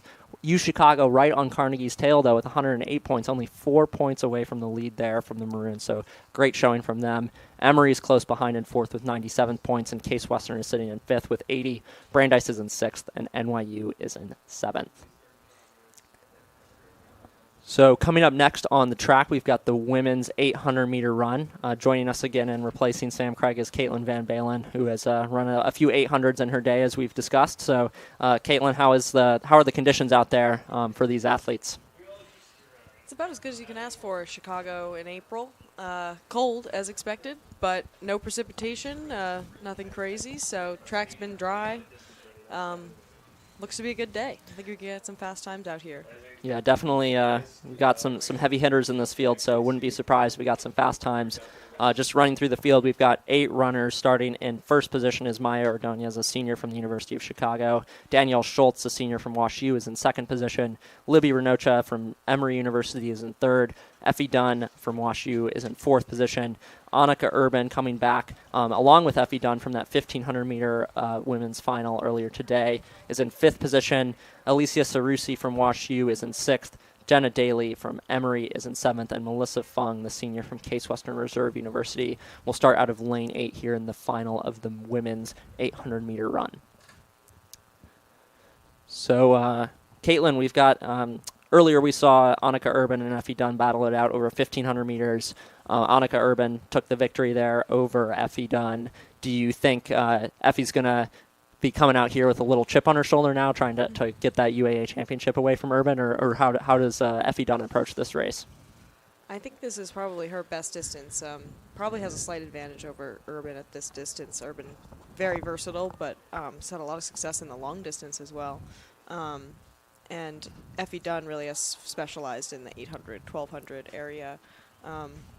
And runs obviously a very good 15 as well. But if I was her, I'd go in with a lot of confidence that she's got the speed to take this field. She comes in with the fastest seed time at 2:12.94, or from the prelims, that is, but has gone down to 2:08, I believe, in the past. So a very impressive time, very impressive record for her, I would say. Behind her, it's kind of anybody's game. A lot of 2:13s in there. I expect we could see those times or even faster. Yeah, I'm definitely keeping my eye on Maya Ordonez from the University of Chicago. She's actually the defending outdoor champion in this event. She's starting out of lane 1 here in the final of the women's 800-meter run. That's Maya Ordonez in lane 1, Danielle Schultz in 2, Libby Renocha in 3, Effie Dunn in 4, Annika Urban in 5, Alicia Sarusi in 6, Jenna Daly in 7, and Melissa Fung in 8. This is the final of the women's 800-meter run at the UAA Conference Championship meet.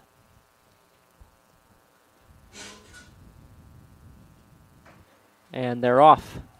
They'll stay in their lanes just through the first turn here and break on the backstretch.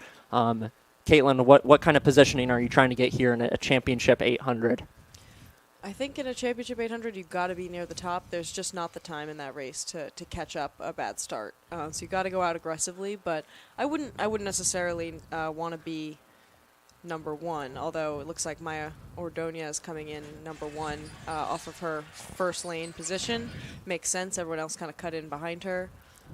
Yeah, the senior from UChicago definitely has a little bit of an edge. Her PR is probably the fastest fresh PR in the field today. Annika Urban and Effie Dunn have both run faster, but will be running on tired legs here. Coming through 300 meters, it's Maya Ordonez, followed by an athlete from Emory. And then I think that's one of the WashU athletes, Alicia Sarusi, there in third. Annika Urban moving up on the outside in fourth. And as they come through a lap to go with a pretty quick 103 through the first lap. That's definitely within the wheelhouse for some of these athletes to even split, but like we usually expect to see in an 800, they'll probably go out hard and come home as fast as you can manage, which is usually not so hard. But the athlete from Emory there, is that Libby Renoka, I think, is leading the way. Annika Urban just got past. It looks like Effie Dunn from Wash U is moving up on the outside, though Annika Urban doesn't look out of gas just yet. They're 3 wide coming through the 200 to go. Looks like Annika Urban might have tried to pass her teammate on the inside there, but it looks like... That's Effie Dunn coming up, too, making her way from the chase pack to the top pack. You're right. Yeah, I miscalled someone else, Effie Dunn earlier. It's either Danielle Schultz or Alicia Sarusi there in third for the Bears. But the 2 Emory athletes running strong out there in first. See if they can hang on here through the home stretch. Annika Urban, Effie Dunn, both in this field. Looks like Effie Dunn's going to try to make a move on the inside. Oh, They're wow. 4 wide coming through with 50 meters to go. It's anyone's race. This is Wow. tight. Who's it going to be? It is. No idea. Oh, my God. I have absolutely no idea who I think won it might that have been one. Urban, but I think it's it was. hard to Yeah. say. We'll see what the results say. Oh, Dunn. They No, have Effie Dunn from Wash U, 2:11.72. Annika Urban, 2:11.76. 0.04 of a second behind in second.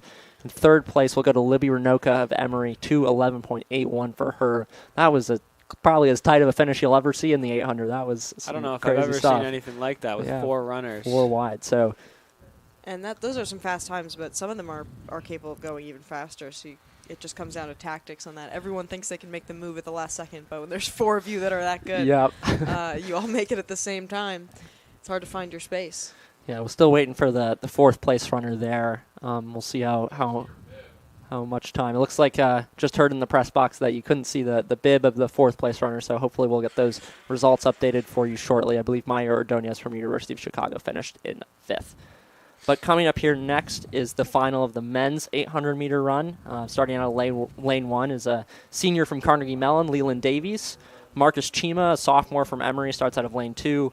Will Hauser, a junior from Wash U, is in lane 3. Spencer Watry it will be in lane 4. He's a junior at Emory. Arthur Santoro from Washington University, the super senior, will be starting out of lane 5. TJ Carleo, the super freshman from Brandeis, will be in lane 6. Look out for Alex Ivanov, the junior from Carnegie Mellon, in lane 7. And John Diaz, a senior at NYU, rounds out the field in lane 8. Took a 1:55.12 to make these finals, with the fastest time coming from, looks like that's Spencer Watry, the junior from Emory. He ran a 1:53.63 in the prelims to get that big Q for today. Just a reminder, the fastest PR in this field comes from Alex Ivanov, the Carnegie Mellon runner. He's run a 1:50.21. I believe he just ran that mark last weekend. So let's see if he can keep that run of good form going and break the field here with a fast race. Though, of course, the UAA men's 800 keeps getting faster and faster, so I wouldn't be surprised if there's some men, whether it's Arthur Santoro or TJ Carleo, who can hang with that quick pace that Alex Ivanov might try to set. And I would definitely watch out for Will Hauser in lane 3 to have a strong finish. Yeah, he's a miler by trade, I believe, so it'll be interesting to see. Have a false start. Looks like on a false start there. Maybe the athlete in lane 2 there from Emory, Marcus Chima, though. We'll see what the official decides to do here. Looks like he's good to go. Won't be disqualified there, Marcus Chima in lane 2, though. The race will have to get restarted there after little stutter from the Emory athlete. That can't be good for anyone's nerves, but especially for his. He'll have to make sure he stays set for the proper amount of time here as we wait for the timer to reset.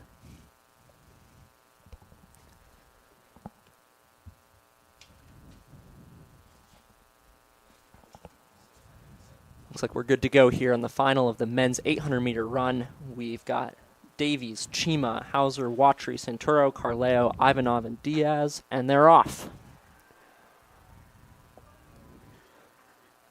Looking like a strong start from John Diaz from NYU there on the outside, though Alex Ivanov is getting up to speed as well. Arthur Santoro, who likes to run from the front from Wash U, is in the middle. Let's see if he tries to take the lead here, but it looks like it's going to be John Diaz from NYU on the outside. He was way in front, but decided at the last second that he didn't want to take the lead. So looks like that's Marcus Chima from Emory coming through. They went through in about 26 seconds for 200 there. Pretty quick running. We'll see who can hang on to that pace. It looks like it's Chima, Diaz, Centuro, and Ivanov, followed by Hauser there, your top 5.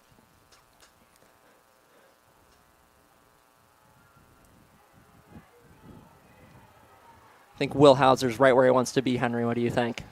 Yeah, I mean, this is traditionally how he races the 800. He likes to go out in the pack and then come home really strong the last 200. Yeah, they're through in 55 seconds through the 400. If they keep this up, that's a 150 pace, just what Alex Ivanov's PR from last week is. Ivanov's in third place, moving around John Diaz into second there. Though Marcus Chima from Emory is still running strong in first. Alex Ivanov and Will Hauser are gaining fast. It looks like Will Hauser might even get Ivanov here in this move on the outside. Yeah, Will Hauser queuing up behind Ivanov here. Well, it looks like Arthur Centuro just passed about 3 people on the inside. Love to see that from him. Some strong racing from Centuro as he's pulling up on Hauser's heels. It's Ivanov, Hauser, Centuro. That looks like TJ Carleo from Brandeis is coming there on the outside. Hauser's gone around Ivanov and making the way on the home stretch, but it looks like TJ Carleo's got a full head of steam. And Centuro, too, is closing hard. It's Hauser, Carleo, and Centuro, your top 3. Looks like Carleo's going to get Hauser on the stretch. The freshman from Brandeis, Centuro, the super senior on the outside trying to catch him, but I don't think he will. TJ Carleo with a blazing fast 151 or so there from Brandeis. 151.98 from the freshman TJ Carleo. What an amazing performance from him. That was exciting stuff. Yeah, what a run by Carleo there. Yeah, it looks like Centuro came home 152.2 to take second, and Will Hauser 152.43 to take third place there. Alex Ivanov settles for fourth place for Carnegie Mellon, but definitely some valuable points for all of those athletes. Congratulations for those times and an amazing race as well.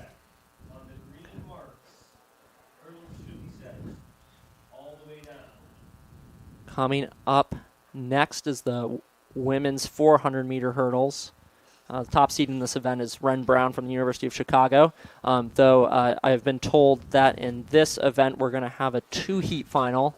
There's a little bit of confusion yesterday about the height that the hurdle should be set at, so we're actually going to get all of the athletes who ran in the prelims are coming back for the final today. So the first heat will be Gabby Alfonse, a freshman from Case Western. In lane 4 will be Hannah Bobat-Dridi, junior from Brandeis, and Ariana McCarthy, a freshman from NYU, will round out the first heat of this 2-heat final in the women's 400-meter hurdles. Again, there was a mistake in the prelims with the hurdle heights, and just to give all of the athletes a fair shot, we're running a 2-heat final in this event. Checking in with the team battle after the 800 meters. It looks like Wash U put the gap on University of Chicago. In the women's race, Wash U's got 179.5 points. The U Chicago is still within striking distance at 168.5 points. Those two teams will continue to battle it out. Again, Wash U's ranked 3rd in the country right now, and U Chicago is in 4th. That's in the country. They're 1st and 2nd here in the UAA conference meet. Emory's sitting in 3rd place with 104 points. Carnegie Mellon is in 4th with 59. Case Western is in 5th. Brandeis is in 6th. NYU is in 7th on the women's side after the 800. That's 15 events that have been scored. And after this next event, the women's 400-meter hurdles, U Chicago could pull back even. They have the leading prelims time in the field. Ren Brown out of lane 4 ran a 62.66 in the prelims. Looks like they actually have the top 2 times also. The freshman Camilla Garanton from University of Chicago ran a 106.02, which is the 2nd fastest time. So if the Maroons can pick up a good old 18 points here, that would be very pivotal in the team battle. But looking back to men's team scores after the 800, again, 15 events have been scored. Wash U currently sitting in 1st with 126 points. Carnegie Mellon University right on their heels with 116.5. U Chicago hanging tough with those top dogs. They've got 108 points right now. Emory's in 4th with 104. Case Western is sitting in 5th with 80 points. Brandeis is in 6th, and NYU is in 7th position. Looks like we got another member of the broadcast who's rejoining from yesterday. It's Max Hill. Max is a member of the class of 22 who we talked to a little bit yesterday for the 400 hurdles. Max, how's it going today? It's going great. I'm excited to watch some of these finals unfold and see some of the resolutions from some of the storylines that we've been seeing yesterday. So Yeah. excited for the 400 hurdles today, and Yeah, definitely. Max, as preparation for this commentary, did you go over a hurdle since we talked last? Unfortunately not. I'm not sure if my legs are built for hurdling. They're more built for long distance. So Yeah, no. unfortunately. I mean, I'm in the same boat. I didn't go over a hurdle since yesterday either, so still don't know exactly what it's like, but these athletes are experts at it. They've got 10 hurdles to go over yesterday, and they even had a little bit of a degree of difficulty increase yesterday when they went over hurdles that were a little bit higher than they were expecting. Though it looks like, actually, maybe I'm incorrect here on this two-heat final thing. Maybe they're running one of the heats first. But it looks like in this heat, we're actually going to have the top 8 times from yesterday starting out. We've got Alexa Lowe, a freshman from Carnegie Mellon, will start out of lane 1. Amaya Martin, a junior from Emory, is in lane 2. Ruby Kaplan, a sophomore from WashU, is in lane 3. Ren Brown, the top entered time in the meet and also the fastest runner in the prelims. She's a sophomore from UChicago, and she'll be in lane 4. Mr. Starter, we need to switch the heats, please. Oh, it looks like Make an announcement. looks like they're First. Slow heat first. looks like they're going to switch the heats here though and do it the way I had initially announced, which is the 3 athletes, Alphonse, Bobat Dridi, and McCarthy will be running first. I think we need you out there running the meet, Mark. Oh, I'm only saying what I've been told, and maybe putting a little bit too much trust in hearsay sometimes. But yeah, it looks like the athletes are switching, and they're going to be running that 3-woman heat of Gabby Alphonse, the freshman from Case Western, Hannah Bobat-Dridi, this junior from Brandeis, and Ariana McCarthy, the NYU freshman first. So look for those athletes to come out on the track now. Again, that's Gabby Alphonse, Hannah Bobat-Dridi, and Ariana McCarthy coming out on the track for the first heat of this 2-heat final for the women's 400-meter hurdles. And Hannah Bobat-Dridi will definitely be looking to score some points for Brandeis here out of the slow heat. Yeah, we've already seen some athletes, just like Joseph Jaster did in the men's 1,500 meters. Certainly, maybe a little bit of an advantage getting out of that traffic and just knowing that you can run your own race and go as hard as you can without any of the distraction of athletes on your inside or outside. So Hannah Bobat-Dridi going to take advantage of a smaller field here and trying to get some points for the judges here for Brandeis.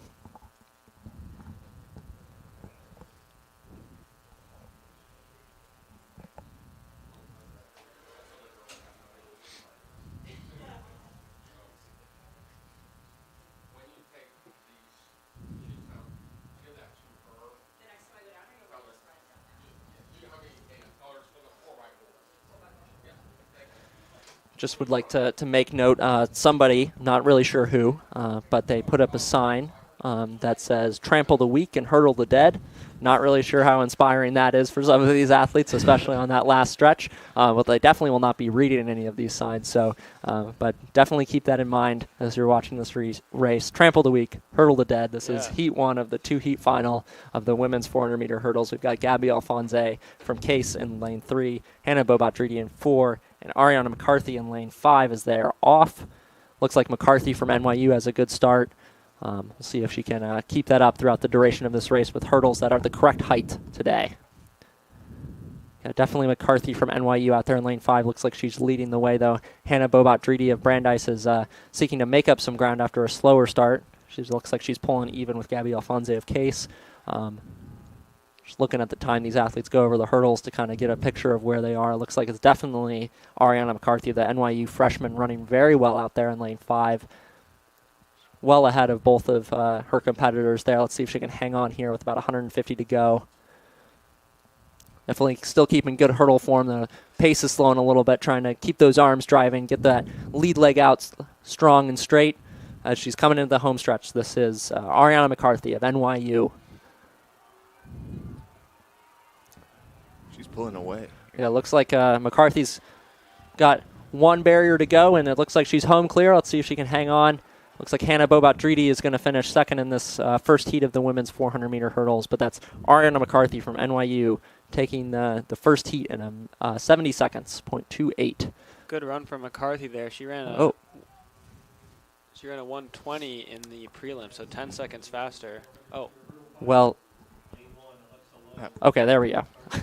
Yeah, Ariana McCarthy with a minute and 10 seconds, though those times don't seem I don't know. Can't trust the time thing I've got up here, so sorry about that. But we're pretty sure that was Ariana McCarthy from NYU taking the first heat of this two-heat final for the women's 400-meter hurdles. Again, it's being run as a two-heat final because the hurdles were improperly set at a greater height than they should have been. And Mark, what should we look out for in this second heat here? We'll definitely look for Ren Brown, who was running for UChicago in lane 4, and her teammate Camilla Garanton in lane 5. Both those athletes are going to score some important points for the Maroons in this race. I mean, Ren Brown ran within a half a second of her PR over hurdles that were at least a few inches higher than they should have been yesterday. So look for a lickety-split time from her today. Definitely excited to see what she's going to be able to pull out. The meet record in this event is a 59.94 set in 2017. That's also the facility record. So that's definitely going to be within Ren Brown's sights today as she looks to lay down a fast time here. But Camilla Garanton's definitely going to be fighting with the athlete in lane 3. That's Rudy Kaplan from WashU for those important points in the team battle. But again, we got Alexa Lowe from Carnegie Mellon, Amaya Martin from Emory, Rudy Kaplan from WashU, Ren Brown from UChicago, Camilla Garanton from UChicago, Hannah Bodis from Emory, Mia Kilroy from Case Western, and Fiona Keller from NYU here in the second heat of the women's 400-meter hurdles final.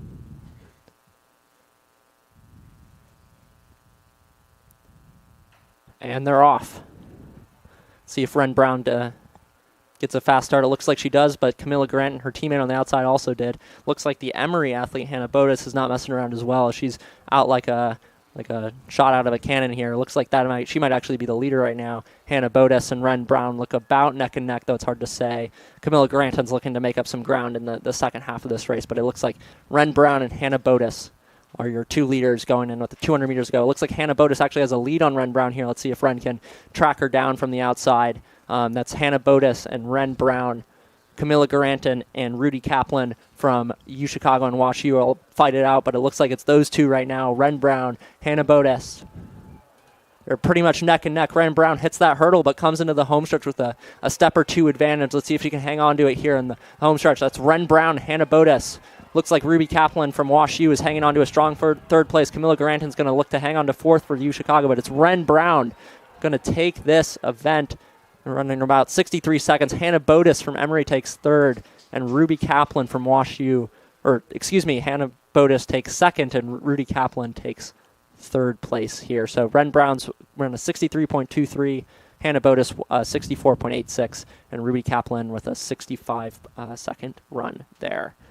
So that'll be 10 points for Ren Brown in first, 8 points for the second place runner. And then This is Ruby Hannah Bodis Kaplan from Emory, yeah. Hannah Bodis. In third place, Ruby Kaplan for WashU scored 6 points.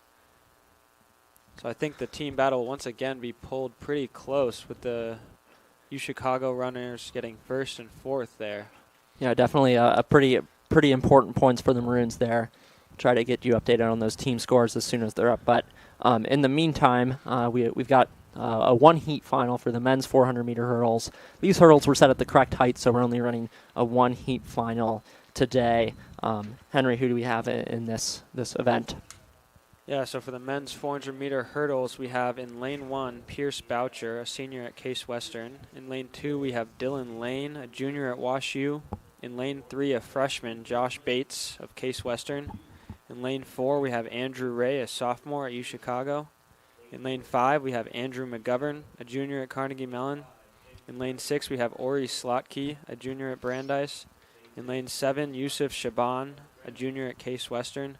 And in lane 8, we have Tyler Williams, a freshman at Carnegie Mellon. Yeah, who's the top seed coming into this event? The top time in the prelims was Andrew Ray with a 55.9. He is flanked by Josh Bates and Andrew McGovern. Definitely look out for them as well, running 56 mid in their prelims. Yeah, it looks like those are the top three seeds that are coming into this meet. Andrew Ray, Andrew McGovern, and Josh Bates. We were talking about yesterday the battle of the Andrews. Andrew McGovern's run a 52.83 this season. That's just off his PR of a 52.49. So Andrew Ray, whose PR and season's best of 54.27, is a little bit off that.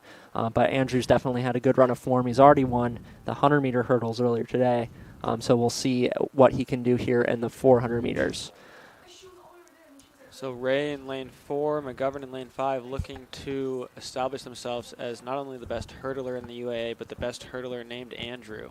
Yeah, it's the Battle of the Andrews today. But looking out in the crowd here, it looks like we've got a special alumni who used to be a roommate of one of our commentators, Max Hill. Max, who we got out there in the crowd today?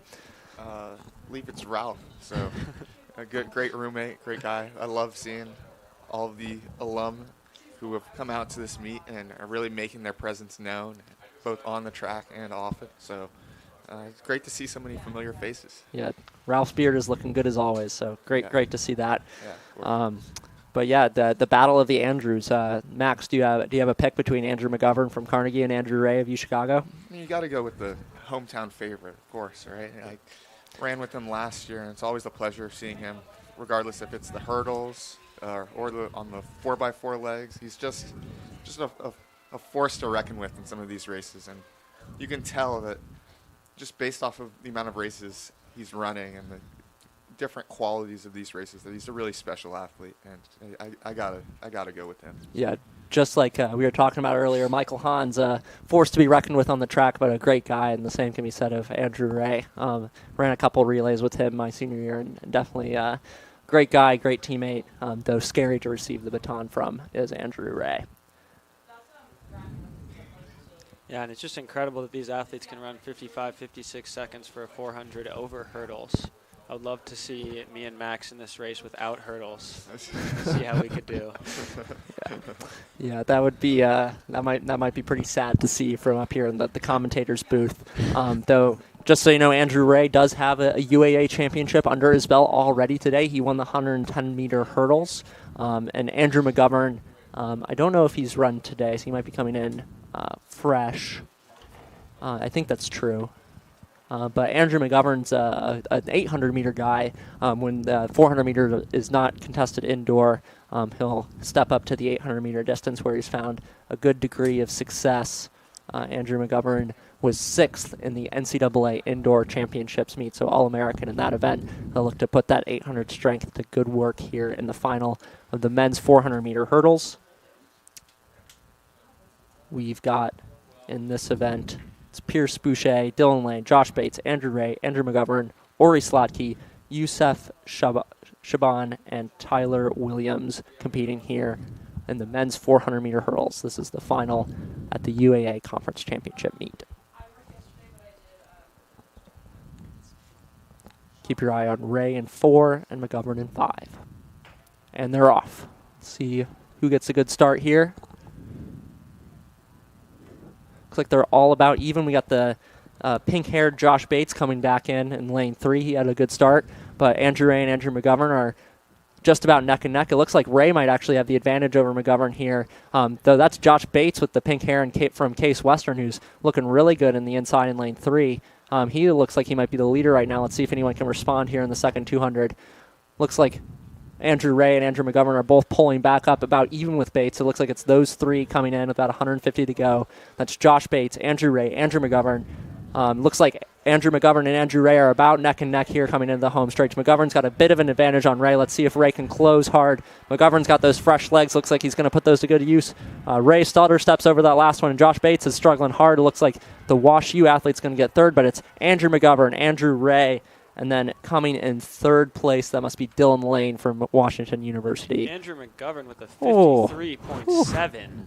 That is sick nasty from Andrew McGovern. It's hard to believe. Yeah, that's he definitely got the best of Andrew Ray there, coming out as the winner of the Battle of the Andrews here in the 400-meter hurdles. But a 53.70 in these suboptimal conditions for the 400-meter hurdles is definitely something we reckoned with. Congratulations to Andrew McGovern, the champion of the men's 400-meter high hurdles at the UAA Conference Championship. We've got Andrew Ray coming in second place, and Dylan Lane from Washington University coming in third.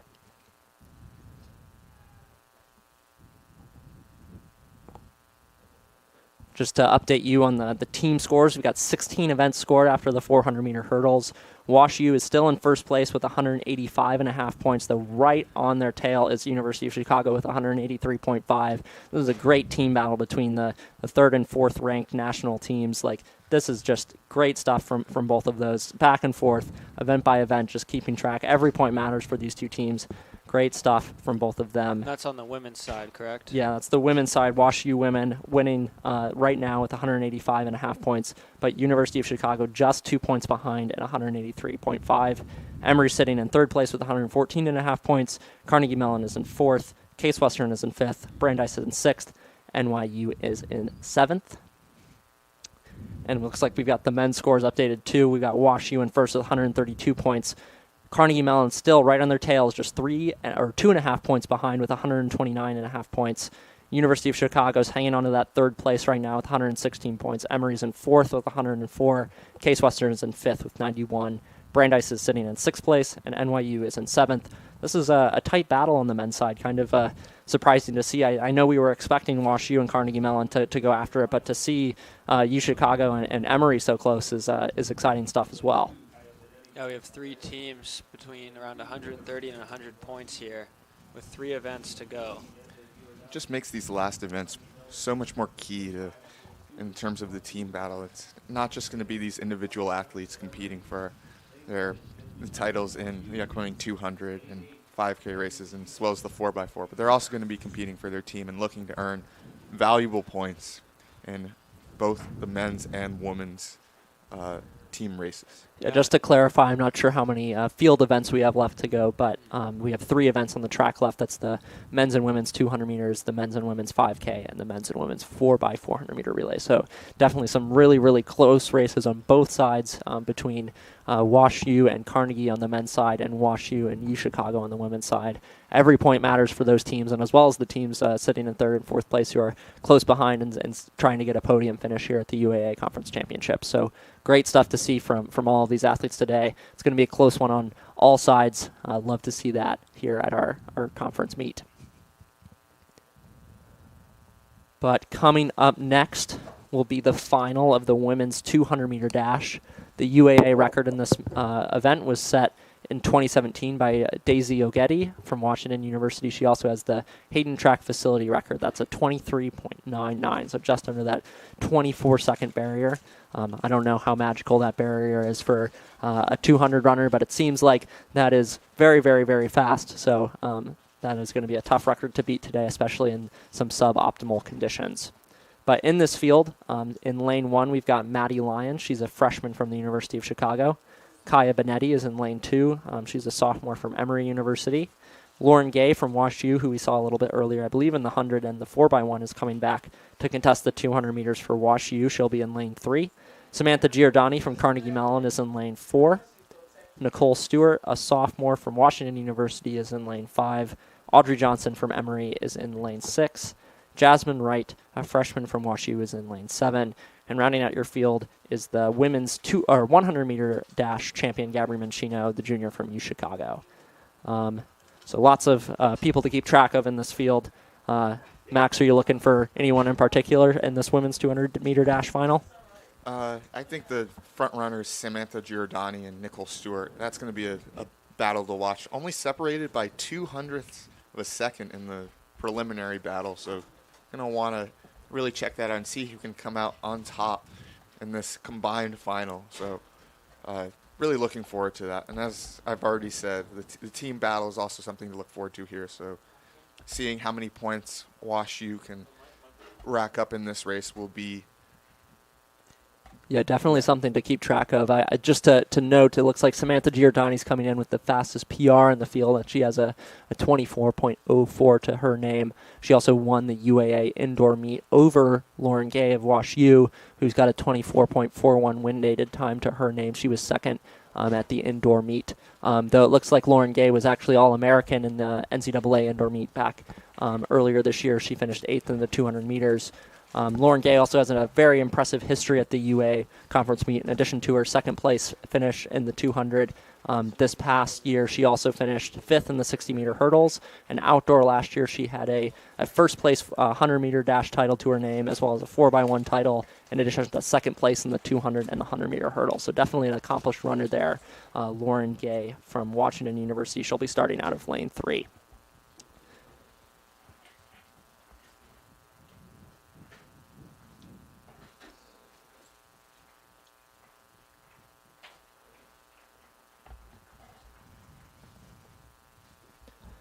So coming up here in just a minute will be the final of the women's 200-meter dash.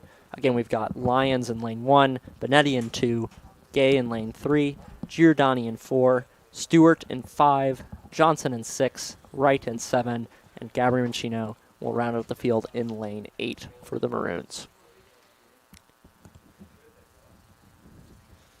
Max, if you got out on the track right now, what could you run for a 200, do you think? You go under 30? I don't know about that, Mark. My speed is not quite up to snuff, so I feel like shouldn't be talking about me. I don't know. I'd love to see the car dealership blow-up man flopping his way over 200 meters, but much rather actually watch these 8 athletes compete in the final of the women's 200-meter dash at the UAA Conference Championship.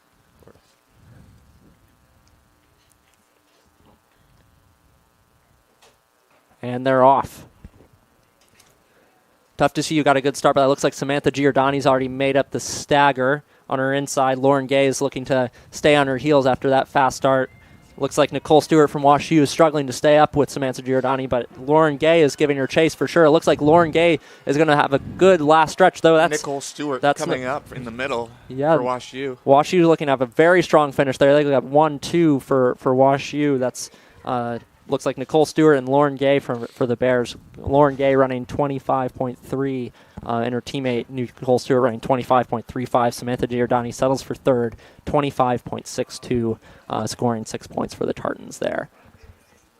Huge points for WashU there in terms of the women's team battle. Yeah, Jasmine Wright also picking up 3 points in 6th position. So that was a big moment for the Bears there as they seek to extend their lead over the Maroons in second.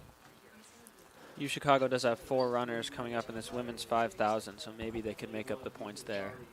But looking forward to the men's 200-meter dash, Max, who do we have in this this final for the men here? So we have, it started off in lane 1, we have Jason Asare, sophomore from University of Chicago. In lane 2, Tommy Davis, a senior from Emory. In lane 3, we have Alexander Halkias, a senior from Carnegie Mellon. In lane 4, Jackson Price, a sophomore from Emory. In lane 5, we have Matt Moore, a senior from Washington University.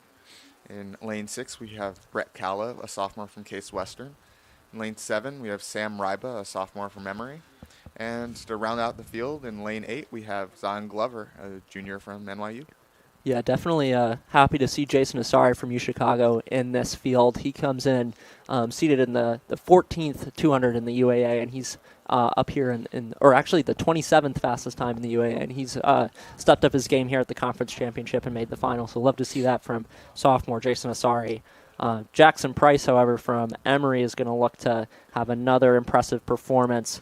He ran the 100-meter dash earlier today, I believe, where he won with a time of 10.69. So definitely knows the legs are working today. We'll see if Jackson Price can add another conference championship to his name here in the final of the men's 200. So I asked Max, but Henry, if you got out there and ran a 200, what would you have any strategy, any tips for these runners here from a distance runner's perspective?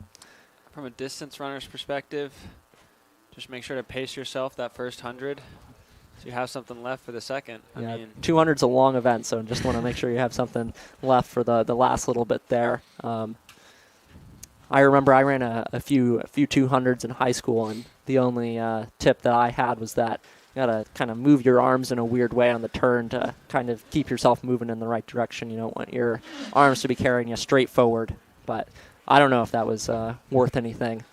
My high school coach probably didn't know that much about the 200. In any case, we've got Jason Asari in lane 1, Tommy Davis in 2, Alexander Halkias in lane 3, Jackson Price in 4, Matt Moore in 5, Brett Callow in 6, Sam Ryba in 7, and Zion Glover in lane 8 for the finals of the men's 200-meter dash at the UAA Conference Championship.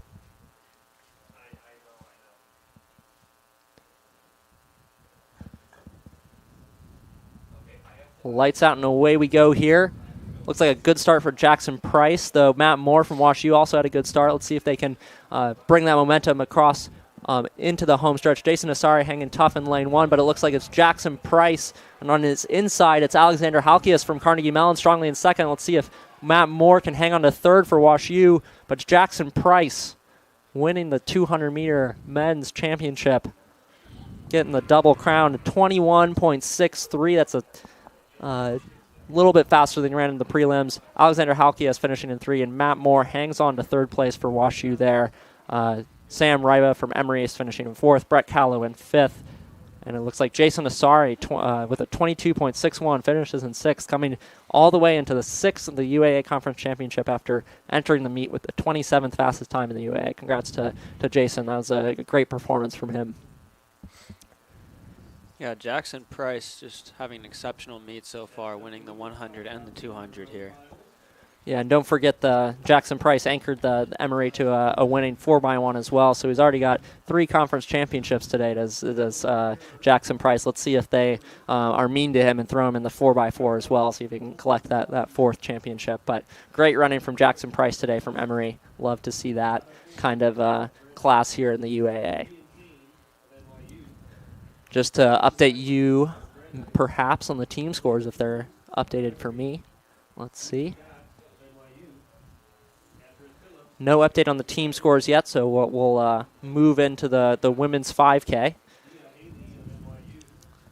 In this race, let's see if I can find my entries.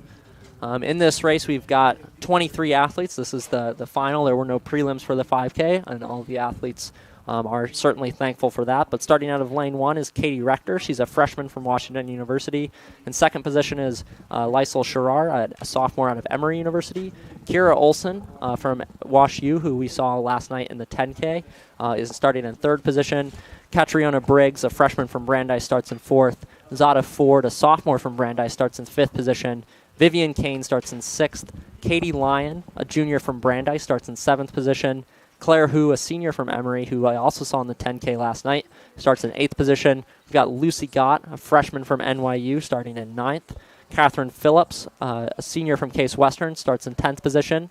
Maddie Kelly will be in 11th position. She's a junior from the University of Chicago. So excited to see Maddie Kelly, who we saw with an amazing leg in the 4x8 yesterday, come back for the 5K. In 12th position, we've got Leah Haley. She's a senior at NYU. We've got the Grunk, Evelson Battleton Gunkel, a sophomore from U Chicago, in 13th position. Ashley Novak is starting in 14th position. She's a freshman from Case Western University. In 15th position, coming back from a 10K championship last night, is Anna KZ. Anna Koenig-Zeisler, a senior from University of Chicago. She's coming in with the 16:37 seed time, which I believe is the fastest in the field. So definitely look out for Anna KZ today. Avery Tompkins, a sophomore from Carnegie Mellon, is starting in 16. Grace Richardson, senior at NYU, starts in the 17th position. Kristen Ceballos, a senior at Carnegie Mellon, is coming in an 18th position. Katie Biermack, who got that second place finish along with her teammate in the 10K last night, is a senior at U Chicago. She's starting in the 19th position. Emily Konkis will start in the 20th position. She is a senior from Wash U. Julia Kokorazat, a senior at Case Western, is starting in the 21st. Callie Morvay, a freshman from Brandeis, is in 22nd. And rounding out the field is a senior from Wash U. That's Ella Behrens. We're joined in the booth once again by a couple of returners. We've got Sam Craig and Sarika Temibapat. Welcome back. How are both of you doing today? Glad to be back, Mark. Really, really excited to watch this. It's going to be a good 5K. Yeah, definitely. Sam, is there anybody you've got your eye on here? Well, Annika Urban and all the U Chicago women. I think, sometimes Wash U might mix it up. They're known to occasionally have good runners. Maybe Emily Konkis as well. But I think when you look at those 6 runners, you're looking at in my opinion, all of the contenders in the field. Yeah, just you'll be surprised to learn, and I was surprised when I learned as well, but Annika Urban, who just ran a 16:06 a few weeks ago, is not contesting the 5K here. She's resting on her laurels from that first place finish in the women's 1500 and I believe a second place finish in the 800. So no Annika Urban today, which is good for news for the rest of the field. Nobody's going to break this open from the gun like Annika Urban might. But the top seed coming in is, in fact, Anna Koenig-Zeisler, the 10K champion from yesterday. She'll look to add another UAA championship to her repertoire. Her time of 16:37 37.48, sits her at 4th in the country in the 5K. So definitely some firepower from Anna KZ, looking to lead her other 3 teammates, which are Maddie Kelly, Evelyn Battleson-Gunkel, and Katarina Biermack, to a strong points finish here. Very, very pivotal event for the Maroons as they seek to close that gap and extend their lead over WashU in the closing stages of the UAA Conference Championship meet. Yeah, and I think it'll be really interesting to look at this WashU UChicago matchup. You know, obviously in recent weeks at the WashU Distance Carnival and yesterday in the 10K, we definitely saw some dominance from the UChicago women, but worth recognizing some of these ladies have been racing each other for the last couple of years, going back and forth in these UAA meets, and Emily Konkis, definitely a big name to look out for, as well as her WashU teammate, and that would be Ella Behrens, and off they go. Oh, they have started. All right.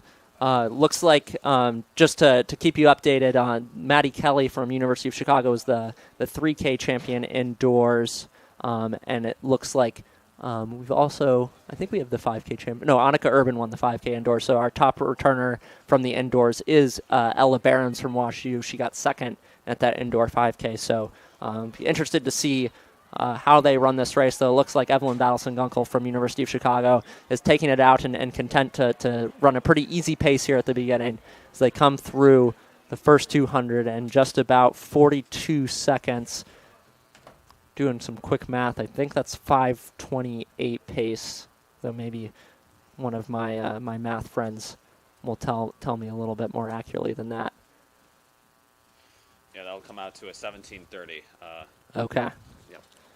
So well within the pace that many of these women are capable of. We've got plenty of season bests below 17:30. In fact, it looks like we've got 7 people in this race who have run well under that time, including Anna KZ from UChicago, who's run almost a minute faster than that. So definitely an easy pace set by Evelyn Battleson-Gunkel here from the University of Chicago to start off here at.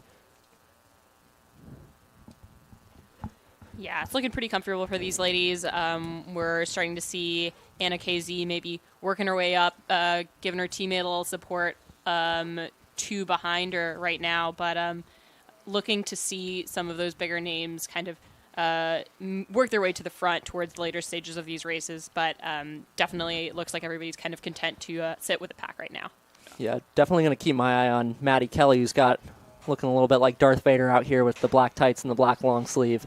But Maddie Kelly's only run the 4x8 so far this conference championship. It's definitely seems like a tactical move from UChicago coach Chris Hall to hold out one of his biggest stars for the 5K. Lots of critical points to be had for the Maroons here in this event, so we'll see what Maddie Kelly can manage here, knowing that her arms and legs are warm in those Darth Vader tights. But we've still got Evelyn Battleson-Gunkel from University of Chicago out there in first. Yeah, they've slowed down a hair. I think that last lap was an 88, so a little slower than the pace they started at, and still pretty relaxed for the leaders in this race. One name that I didn't mention at the start, and I wanted to go back and not be wrong this time, is Ella Behrens, 4th in the nation indoors in the 5K, and second in the UAA indoors.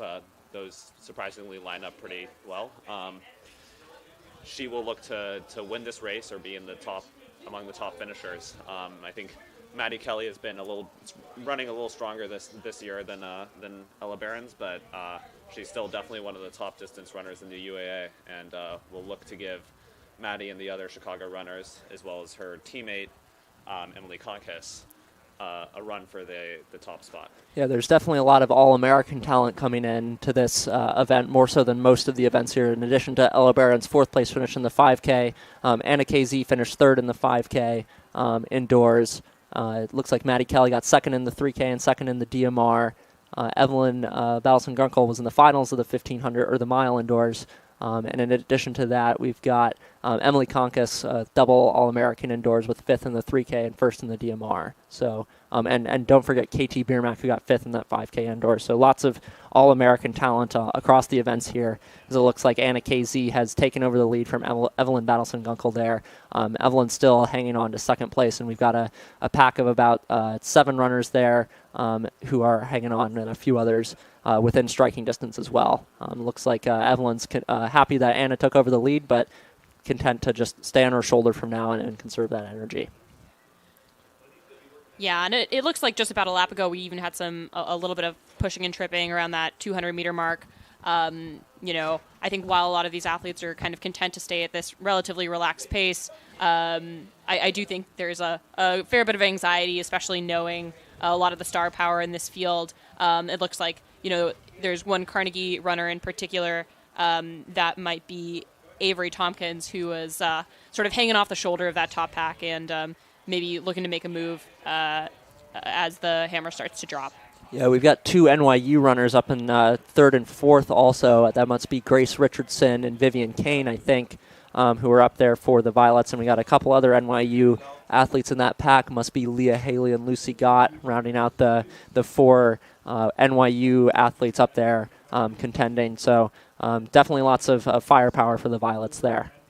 Yeah, Vivian Kane had been injured, I believe, for the indoor meet, or indoor season, I should say. But she's coming back. She ran well in cross, and now she's coming back well in this outdoor season. I don't think she maybe necessarily has the same firepower as some other runners in this field, but she'll look to score and then some at the end of this race.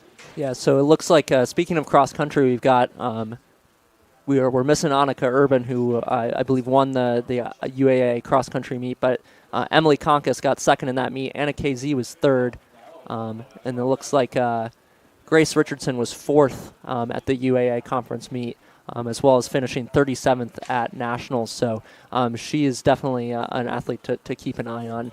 Despite that injury, indoors got some serious cross-country grit. But still, it looks like Anna KZ is leading the way. Evelyn Battleson-Gunkel is in second, and then the 2 NYU athletes. Looks like Ella Barron then on the inside, followed by the Carnegie athlete who I think that's Ceballos. Ceballos, okay. And then following her, we got a couple more NYU athletes as well as Maddie Kelly from University of Chicago. Katie Biermack from UChicago is also in that pack. But And taking a look at the pace clock now, Mark, I think, worth noting that this is probably somewhere around 5:40 pace, maybe a little in excess of that, and that's pretty close to what some of these ladies were hitting for the 10K fairly comfortably last night. So definitely looking for things to ratchet up a little bit in the coming mile.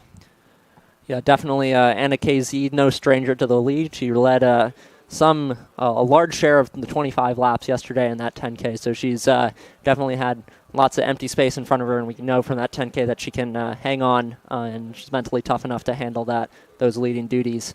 Love to see her guiding some teammates there, and Evelyn Battleson-Gunkel, Maddie Kelly, and Katie Biermack, who are all in that top pack for the Maroons. Though it looks like one of the NYU athletes look like they're making a move here to the first place.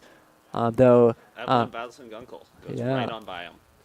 Yeah, no. None of that. Yeah, it looks like Kira Olson from WashU is also moving up there on the outside. And Anna KZ is looking to maybe just settle in behind those NYU athletes. And Ella Barons is right behind her. Maddie Kelly sitting in 6th position right now as they come through with 7 laps to go.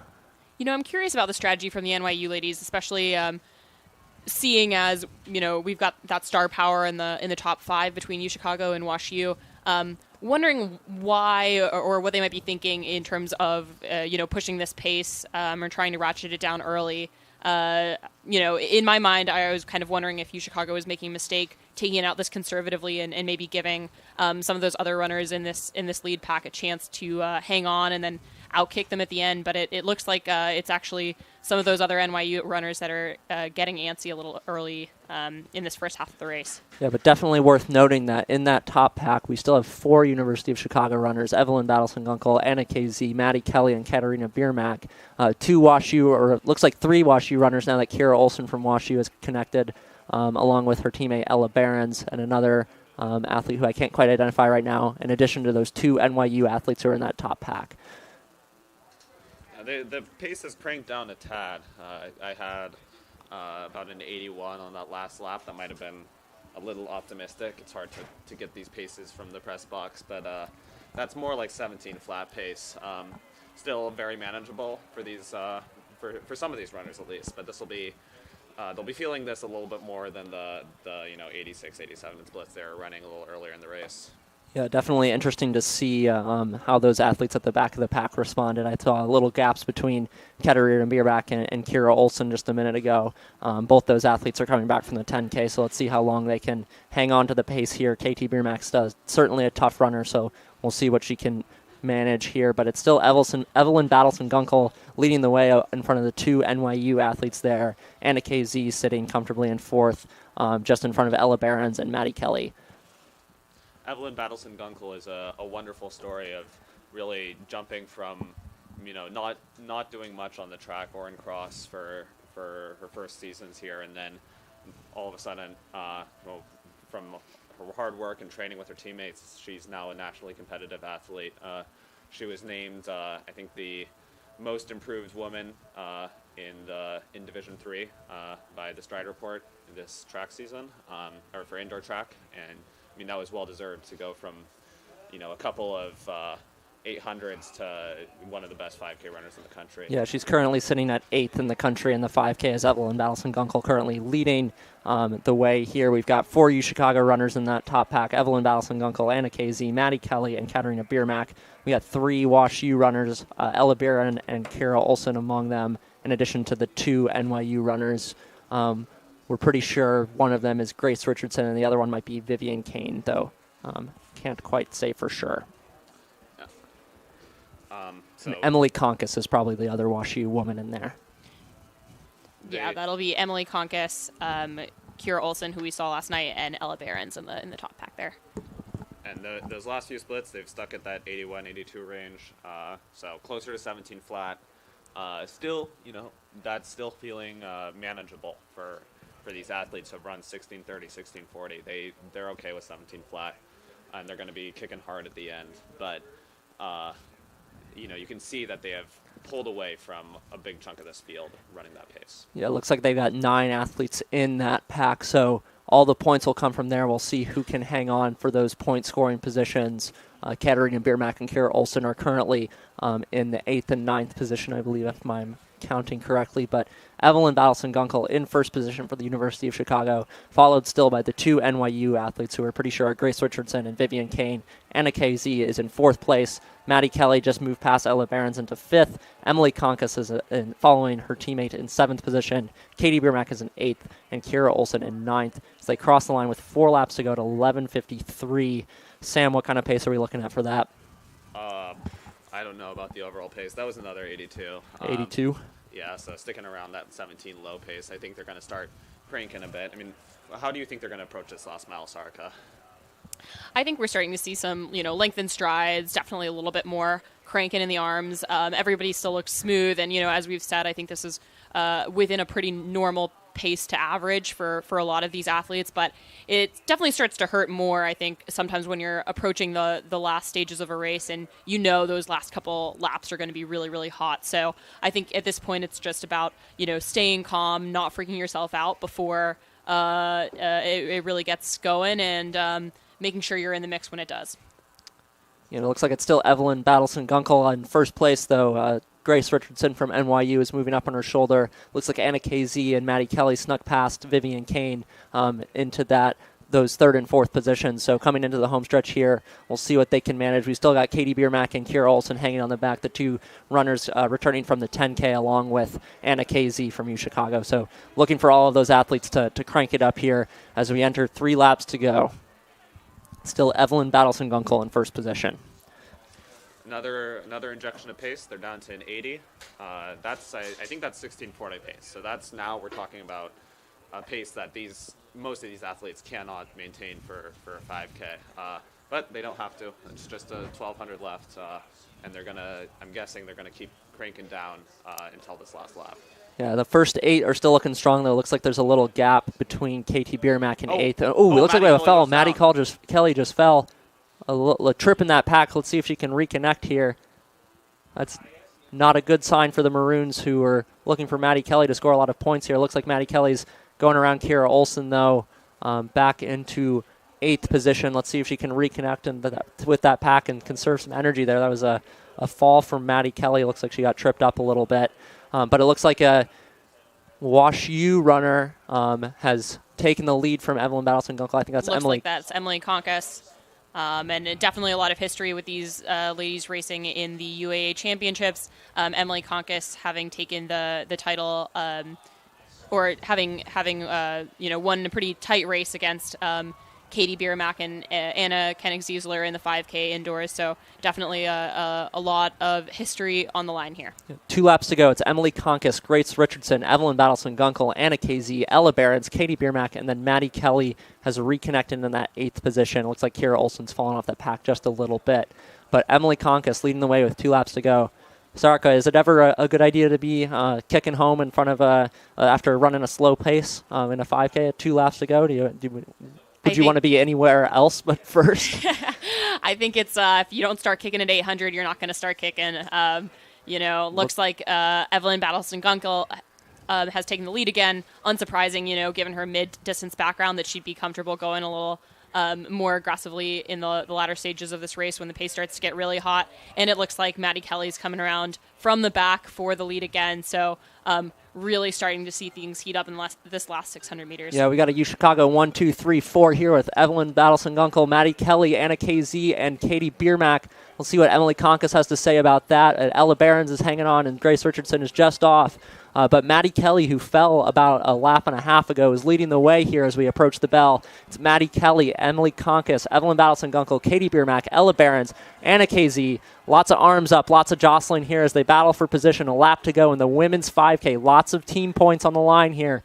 The Maroons looking to secure as many as possible as Evelyn Battleston-Gunkel makes a big move at the bell. But it's still Maddie Kelly in first. Looks like that's Katie Biermack in second, and Evelyn takes over second and is right on Maddie's shoulder. Got U Chicago 1, 2, 3. Anna KZ hanging on to 6th position there as Emily Conkus and Ella Behrens are 4th and 5th. It's Maddie Kelly, Evelyn Battleston-Gunkel, Katie Biermack, Emily Conkus, Ella Behrens, Anna KZ.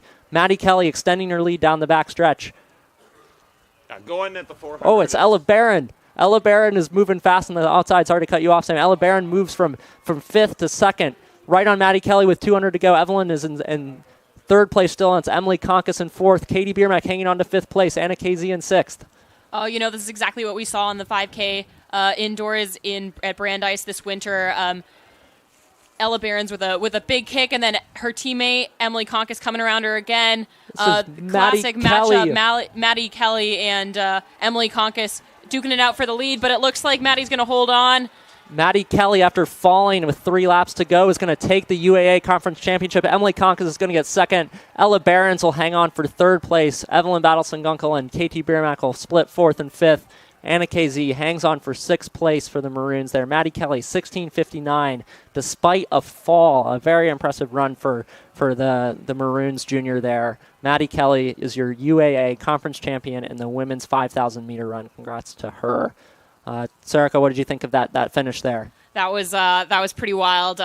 Just so tight going into that last 1,200, and there was so much circling around in that last 800 meters. But I think it's really interesting to see, with some of this team running, how folks will pack up and sort of, cycle between teammates in those late stages to make it hard for those competitors to get around. Really fantastic running, especially for Maddie Kelly, having taken that tumble, with about a mile to go. Really, really impressive finish. Yeah, definitely kind of expected to see it from Maddie Kelly. She's one of the toughest runners I've ever seen. So great to see her bounce right back up and reconnect with that pack there to come and take home the victory. Yeah, I think a fall that far out, it almost it gets your blood pumping, kind of resets your mind, and maybe gets you a little angry. And so you're ready to catch right back up and then grind down those last 800 meters and take the win. Yeah, Maddie Kelly then with 18 points for the Maroons. I guess splitting some in the 4x8 relay yesterday, and as well as 10 points in the meet today. Once these final runners cycle through, we'll get you an update on the team scores. But after Anna KZ in 6th, it looks like Kane for NYU is in 7th. There must be, looks like Haley and the time's going too quick for me. I can't keep track. But Maddie Kelly in 1st. Emily Conkus in second, Ella Behrens in third, Evelyn Battleson-Gunkel in fourth, Katie Biermack in fifth, Anna Koenig-Ziesler in sixth, Kane in seventh, Olson in eighth, Richardson in ninth. I believe those are all NYU, and then Scherer, Haley, and I think that says Lindsay Gott rounds out, or Lindsay Ott, I presume, rounds out the top 12. Yeah, that was I mean, we saw a little bit of how going too early can cost you. It's really hard to maintain a sprint for 400 meters after running 4,600 meters of hard work already. And I think, Maddie Kelly was able to keep upping the intensity over that last 300 meters and withstand all the charges from the WashU runners and just hang on all the way through to the win. But I want to also mention how Ella Barron and Emily Conkus just had an outstanding race, I think, over those last 400 meters. I think they were very patient and smart and willing to wait until that last 200 to really get after it. And, it's scary when you see people surging around you, and just sitting tight and being patient is hard, but I think they executed really well on that last lap. Definitely. Yeah, definitely a really impressive kick from those two WashU runners, especially considering this is, running a little bit closer to their PRs. For Ella Barron might even be fairly close to her lifetime best. So definitely pretty impressive stuff to see in a little bit more of a tactical race, keeping that composure, keeping that competitive edge, even, at the same time running a lifetime best and, what's far from a time trial kind of situation. So really, really impressive stuff. Also the, younger Evelyn, leading so much of that race, also very, very impressive, especially considering this is, her first UAA 5K, definitely, a little bit newer to this kind of distance. To see that kind of composure and, pace work from such a young runner with her level of experience, definitely pretty special. Yeah, certainly. We're still waiting for results for the women's 5K to populate, but Sam or Sarika, do either of you have the entries for the men's 5K pulled up and can run us through those? Yeah, I can take you through those. So, men's 5K, in the first lane one, these aren't really lanes. Well, we start with Alex Evans from WashU, then Matthew Hornung, also WashU, Ryan Tobin of NYU, Jacob Su of Carnegie Mellon, Anthony Hart of Case Western, Tristan Olpen from Emory coming back from the 10K, David Derdeler of Carnegie Mellon. We saw him lead the steeple. I think he ended up getting third in that race. Shaurya Srivastava, sorry, I'm struggling right now, from NYU. Andrew Punke from Emory, Joseph Jaster from Case Western. He was in that second heat of the 15, just blew it up. I think he got fourth in the end. Aiden Nathan from Case Western coming back from the 10K. Matt Kuzak from WashU. Jack Begley, he won the 10K. He's from Case Western as well. Matt Coyle from Carnegie Mellon. Did not go to high school with Michael O'Brien, went to elementary school with Michael O'Brien. Brett Lucas from Emory. I believe he was in that 5K, or that 10K as well. Jeffrey Chen from NYU. Mubin Zainul from NYU. Jack Barber from UChicago. Maybe he placed third in the steeple. He definitely placed third in the steeple. Derdaller was fourth in the Derdaller steeple. was fourth, thank you. Joe Lemna from UChicago. Colin Capuano from WashU. He is much faster than a 16:06 5K. Elijah Seck from Carnegie Mellon. He won the steeple. Nikhil Macher from Emory, and John List from UChicago. Yeah, it's tough to put too much emphasis on the seed times here at this early point in the season. The top seed, Jack Begley, his PR is from this season, but the fastest PR in the field actually belongs to Joseph Jaster. He's got a 14:14 to his name. So, like Sam said, coming back from the 1500 earlier today, looking to see if he can put that PR to good use. Other notable PRs to look out for in the field, Jack Begley's got that 14:21, like I said. Colin Capuano has the third fastest PR in the field, I believe, at 14:27. And then Alexander Evans of WashU's got the fourth fastest time with a 14:29. Ryan Tobin rounds out the top five fastest PRs for NYU here with a 14:32. It actually looks like I skipped over elementary school classmate with Michael O'Brien, Matthew Coyle, who has a 14:28 in there as well. So lots of these athletes gone under 14:30 or thereabouts. Sam, is there any chance that we see something like that today, or do you think that these athletes are going to take it a little bit slower? you never know with these conference meets. We've seen some crazy fast races at UAA 5Ks before. I think there was, last year indoors, 5 guys qualified to the national meet out of the UAA 5K. I don't know if we're going to see that today. I don't. I think a lot of the top runners are going to be tired from that 10K or tired from the 15 or the steeple. They're going to be struggling to go out and run a fast time. But there's always that threat when you have guys who are as fit as Jack Begley or as Matt Coyle, Alex Evans, that they are going to try to use that fitness to take the kick out of the equation and guarantee a win. Yep, so again, we've got Evans, Hornung, Tobin, Sue, Hart, Olpen, Dirdaller, Stristvad, oh my goodness, you're right, Sam, Shrivastava, Pankey, Jaster, Nathan, Cusack, Begley, Coyle, Lucas, Chen, Mubin, Barber, Lemna, Capuano, Sek, Mocker, and List in this race. It's the final of the men's 5,000 meters of the 2023 UAA Outdoor Championship. Lining up on the far side of the track. This is a 12.5 lap race, so they start with this half lap that makes figuring out paces so hard. It looks like they're getting their final instructions from the starter, being told, don't shove anybody, don't trip anybody with a K to go, all that good stuff. Don't let a UChicago athlete carry you to a qualifier of the national meet. Which should be an instruction after the 2022 indoor championships, but who am I to say? They don't put me in charge of these things, maybe for good reason.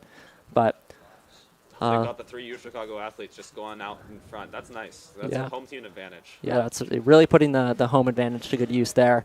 Jack Barber will take that. I'm sure he's a little tired from that steeple, but strong runner. Got a fast 5K to his name, so look out for Jack Barber to tear it up here for the UChicago Maroons. And for the folks at home, they aren't getting an advantage. They'll have to stay on those outside 4 lanes. We call it an alley. Maybe 3, 4, 5 lanes. It changes from place to place, but they chose the starting line so that once you account for them running on the outside of the curve, they're running the same distance. They'll break in. You'll see some cones on the home stretch. And that's where they'll break in and rejoin the main pack. Yeah, with a busy field like this, we don't want all 23 athletes starting on the same line. Get some people tripping and some elbows in the face and that sort of thing. But it looks like they're lining up now. Somebody needs to tell Coach Q to get off the track. Okay, and they're off. Okay, and Coach Q is off the track, I think. Well, we'll see who's leading the way as they come through here. Like Sam said, those athletes in the outside alley will break here on the home straightaway. Move in with the rest of the pack who's already gotten going. So that's one of those WashU runners in front right now. Not Alex Evans, and I don't think that's... Yeah, I don't know which one that is. Don't think that's Colin either. Joe Jaster was right behind him. Joe Jaster had the fastest PR in the field from last year, really an incredible race. I don't think he's quite seen that same form this year, but he also is an outstanding miler, and so if it comes down to a kick, you saw probably what he did in the 1500. He can finish hard. Yeah, it looks like Ryan Tobin from NYU is also mixing it up there in the top 3. He's got a 14:31.99 to his name, so look for Ryan Tobin to be there in the late stages also. Coming in through 200, about 68 seconds, I think, from my watch. It's about, what was that, like 14:10 pace for a 5K, so pretty quick start. Yeah, I don't think they're going to keep it at that pace, but they're getting out well now. That's Colin Capuano in second. He is the returning champion from the 10K, moving down in distance this year. I think he suffered from some injury problems, but he is kind of WashU's top distance runner, and that's a really strong distance program. So he's a talented competitor for sure.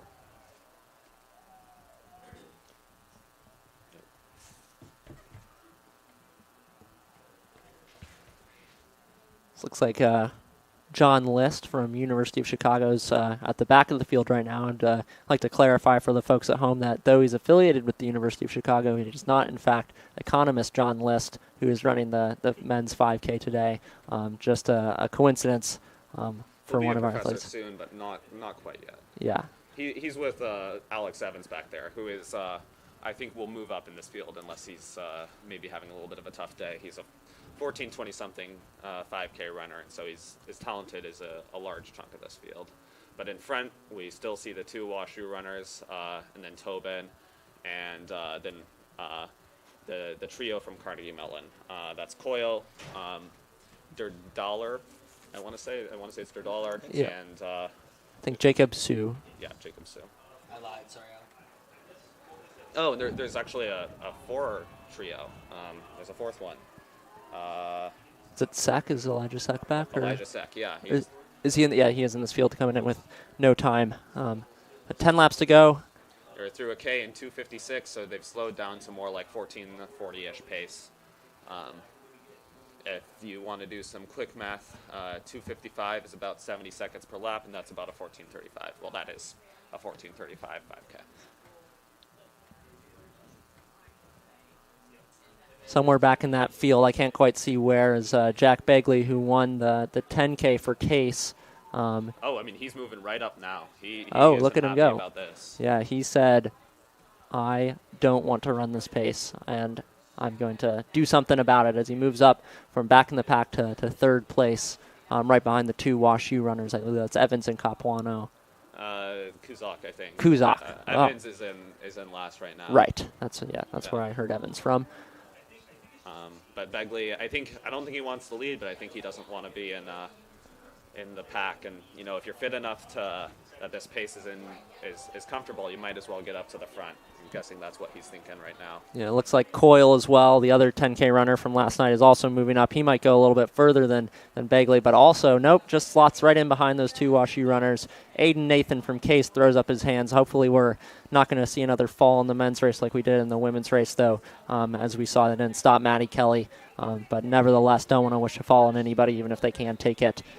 We got the two WashU runners in first and second, Ryan Tobin from NYU in third. Believe that's Matthew Coyle for Carnegie in fourth, Begley for Case in fifth. I believe Durdaller and Aiden Nathan are sitting in sixth and seventh with Elijah Sack just behind them. Yeah, there's a little bit of pushing and shoving still. I'm pretty sure they're slowing down, and that's when this pushing and shoving comes up, is the guy in front of you stops being in front of you by quite as much, and then it's hard to adjust on the fly, and you end up kind of giving them a tap on the back, help you slow down, help them speed up, hopefully, and usually it isn't a big deal. People don't fall, but when we see big swings in the pace, sometimes that can be a risk. Certainly, and it looks like Kuzak for WashU's looking around a little bit, asking if anybody else wants to try and take the lead here. Doesn't look like anyone's too eager to do that, but we've got most of the field still with this pace. All the UChicago runners are still there. John List has moved up a little bit from the back of the pack, along with Joe Lemna and Jack Barber, both looking to see if they can get into the point scoring positions for the Maroons today. Yeah, we're seeing some teams pack up like through that middle stage of the race, or middle stage of the field. You got a bunch of Carnegie guys, then you got a bunch of Emory guys, then you got a bunch of Chicago guys, then you got some Case. You get a little bit more mixed in the back, but I think it's nice to be able to look around and see your teammates. And all these teams, they might not have guys in the top 8 right now, but they want to have guys in the top 8 at the finish. So, I think once we get winding down a little bit more, they'll start to string out a bit. But for now, they're happy to run together.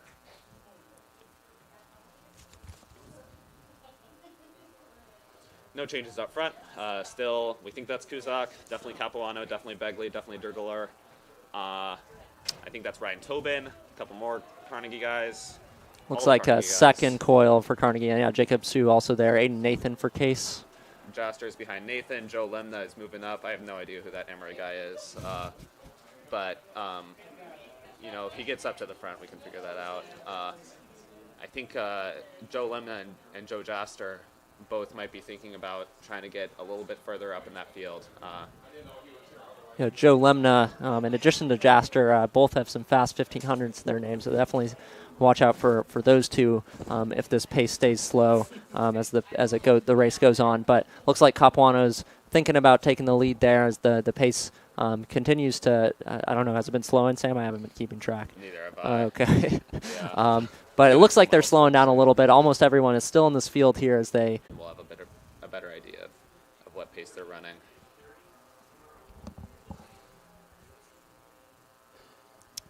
they are achieving some well, maybe not.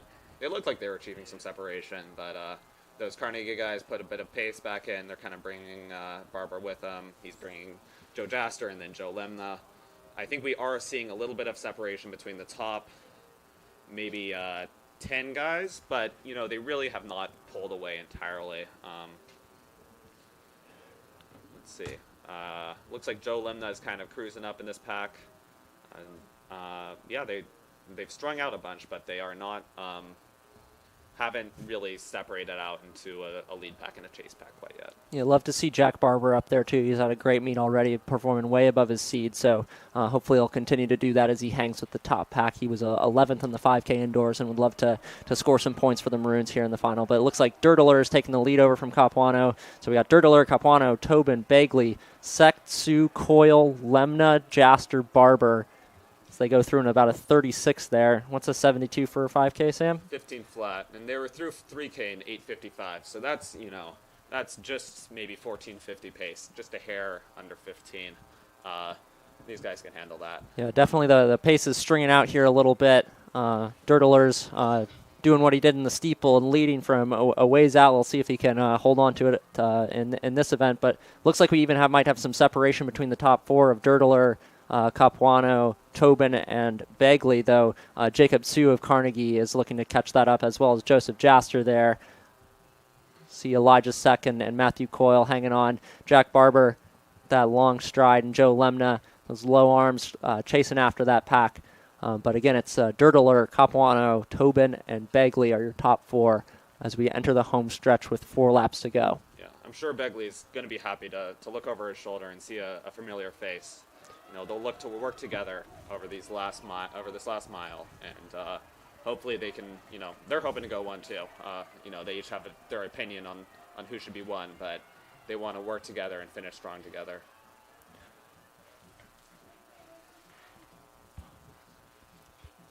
Looks like we got 10 runners in that top pack right now, so likely that the point scoring positions will come from there. In that top pack, there are 4 athletes from Carnegie Mellon University, 2 from Case Western, 2 from UChicago, 1 from WashU, and 1 from NYU.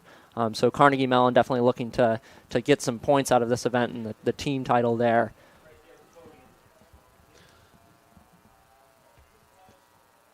Yeah, it looks like Joe Lemna is maybe falling off a bit. I don't know. Have they been? I haven't been keeping an eye on the clock very well. Have they? It was a 35 last 200 there, so 70s and 440 per mile. I'm not sure what the 5K math is there. 14:35, but I mean they've lost so much time already that that doesn't matter so much. Up, yeah, a bit more, but let's see. I doubt they run 14:35. Yeah, but it's Dirtler. It looks like Ryan Tobin from NYU has moved into second. Capuano for WashU is in on the inside. Then there's Bagley, Sek, Jaster, Coyle, Sue, and Barber are your top 9. That was another 35 high, staying on that 440 pace per mile. Yeah, I think this would be Jack Barber's first time breaking 15. I think he did indoors, didn't he? Maybe. Oh, yeah, you were at 14:56. Yeah, I think he was his PR. So, but Jack Barber definitely more focused on the points than the time right now. But it's still Dirtler from Carnegie Mellon leading Capuano and Tobin from WashU and NYU respectively as they come up here. Is this a K to go, Sam? By that?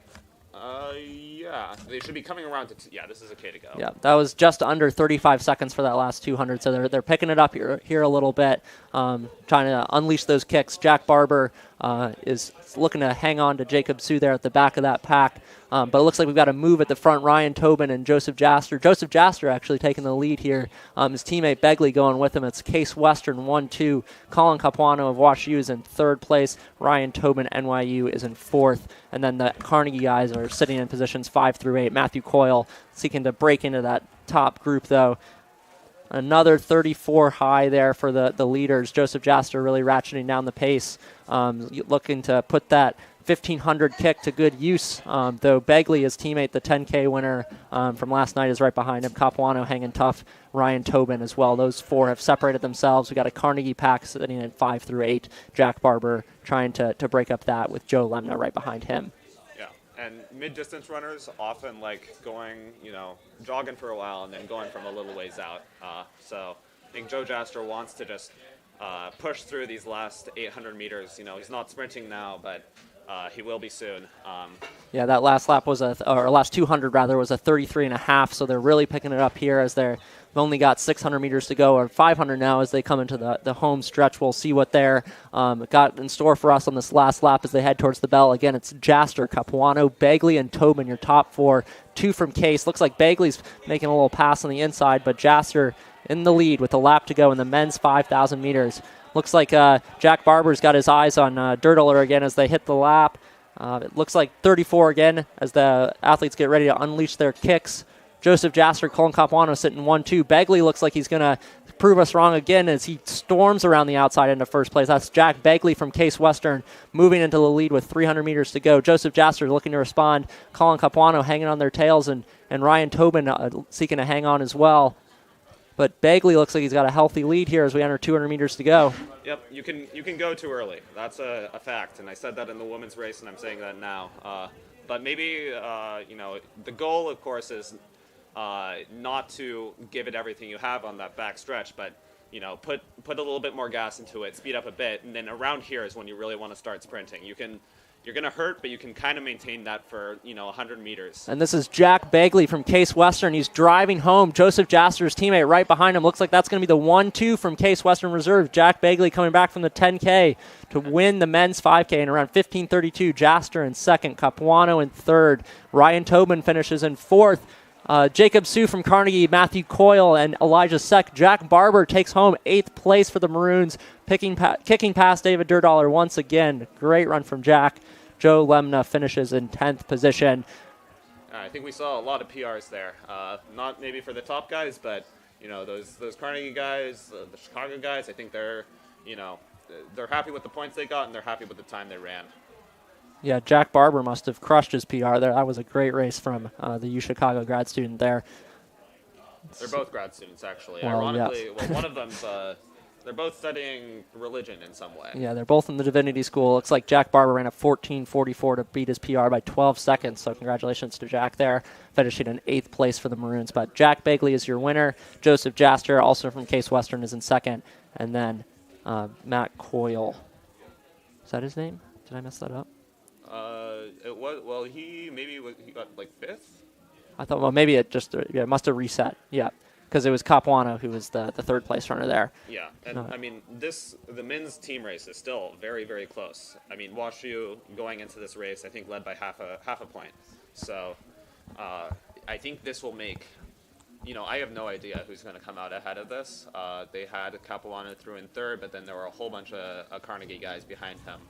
And so this might be a chance for Carnegie to overtake WashU going into the 4x4. But this meet will come down to the 4x4 on the men's side, and that's always a lot of fun. Yeah, and looking at the women's side, I'm pretty sure that all the events but the 4x4, and though I guess I'm not entirely sure about the field events, but after the 5K and 18 events scored, Washington University was 11 points ahead of the University of Chicago. WashU had 221 points, and UChicago had 210. Emory sitting in third place on the women's side with 121.5 points. Carnegie Mellon is in fourth. Case Western is in fifth. Brandeis in sixth, and NYU in seventh on the women's side. So, not quite sure if that is including all events, but the 4x4 on the women's side. But WashU with an 11-point lead ahead of the Maroons here, which would put them out of reach if the 4x4 is only event. It is not. Javelin and high jump are not yet in. I'm guessing the coaches, Coach Hall and Coach Stiles know what the point situation is, and they're going to be telling their athletes. But for us in the press box, we have no idea. The meet could be over, or we could be set up for, a meet decided one last time by this last event, the 4x4. Yeah, it looks like the 5K has been entered, and the scores are in as well. Carnegie Mellon is in at the lead right now after that strong showing from three of their athletes finishing in the points. They have 146.5 points. WashU, though, is right behind them with 144 points in second. We actually have a tie for third place between University of Chicago and Emory University. UChicago and Emory both have 120 points and are just ahead of Case Western in fifth with 113 points. So this 4x4 is going to be really important on the men's side, as Sam was saying. Emory's got a really strong leg, but it looks like also the men are missing a couple field events. It might be triple jump and discus that haven't been scored yet. So we'll keep an eye on those as well as they come in. But looks like the 4x4 is getting on the track for the women here. So we're at the end of the meet, and we have entries on paper for all of the 4x4 athletes. Of course, the coaches are allowed to scratch some of those athletes and can input new ones if they would like.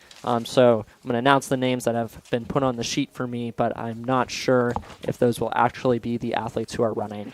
So starting out, we got NYU. NYU will be led off by Lola Akindele, a freshman. Amanita Johnson is also a freshman and will be on the second leg. And then their two seniors, Israel Connerly and Camelia Sanusi, will be finishing out for the Violets there. That's NYU in lane 1. Carnegie Mellon will be led off by Isabella Ree. Emily Lannon will run the second leg. Elizabeth Barr will run the third leg. And Samantha Giordani will close out for the Tartans. They'll be in lane 2. The University of Chicago will be led off by Ren Brown, your 400-meter hurdle champion. Maddie Lyons will run the second leg. Camila Garanton, who finished, I believe she was third in that 400-meter hurdles, will run third for the Maroons. And Izzy Lane will anchor the Maroons home. Again, U Chicago's running out of lane 3. Wash U comes in with the fastest seed time by about 8 seconds, it looks like. Their time of 3:50.73 is certainly a time to be reckoned with. Sophie Fox is leading off for the Bears. She'll hand off to Effie Dunn. Danielle Schultz will run the third leg, and Emma Kelly will anchor the Bears home. Tough to compete with Emma Kelly on the anchor there, but the other teams will certainly give it their best. Emory will start out of lane 5. Emory's leadoff leg is Audrey Johnson. DeShiel Tao Harris will run second for the Eagles. Annika Urban is seated to run in third position, and Libby Renoka will close out for the Eagles. Again, Emory's running out of lane 5. Case Western Reserve University is starting in lane 6. Melanie Taylor will lead off, followed by Jessica Kwanzi, Danielle Sarno, and Melissa Fung. And finally, Brandeis will start in lane 7. Elizabeth Korn will lead off for the judges, followed by Yanni Lapa, Devin Hiltunen, and Hannah Bobat-Dridi. Again, Brandeis will be in lane 7. So we've got NYU, Carnegie, U Chicago, Wash U, Emory, Case Western, and Brandeis are your order for the teams here in the women's 4x400 meter relay.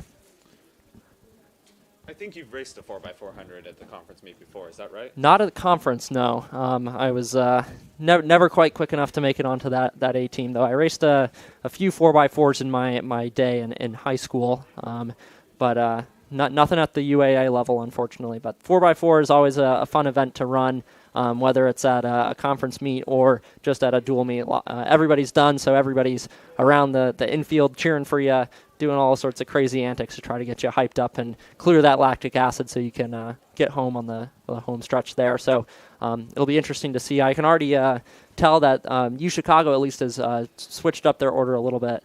It looks like though Ren Brown will be leading off, that's Maya Ordonez, who ran 5th in the 800, I believe, earlier. She'll be running second for the Maroons, it looks like. So definitely don't take too much stock in the entries that we have on paper. I'll probably say some incorrect names throughout this relay, so apologies in advance for that.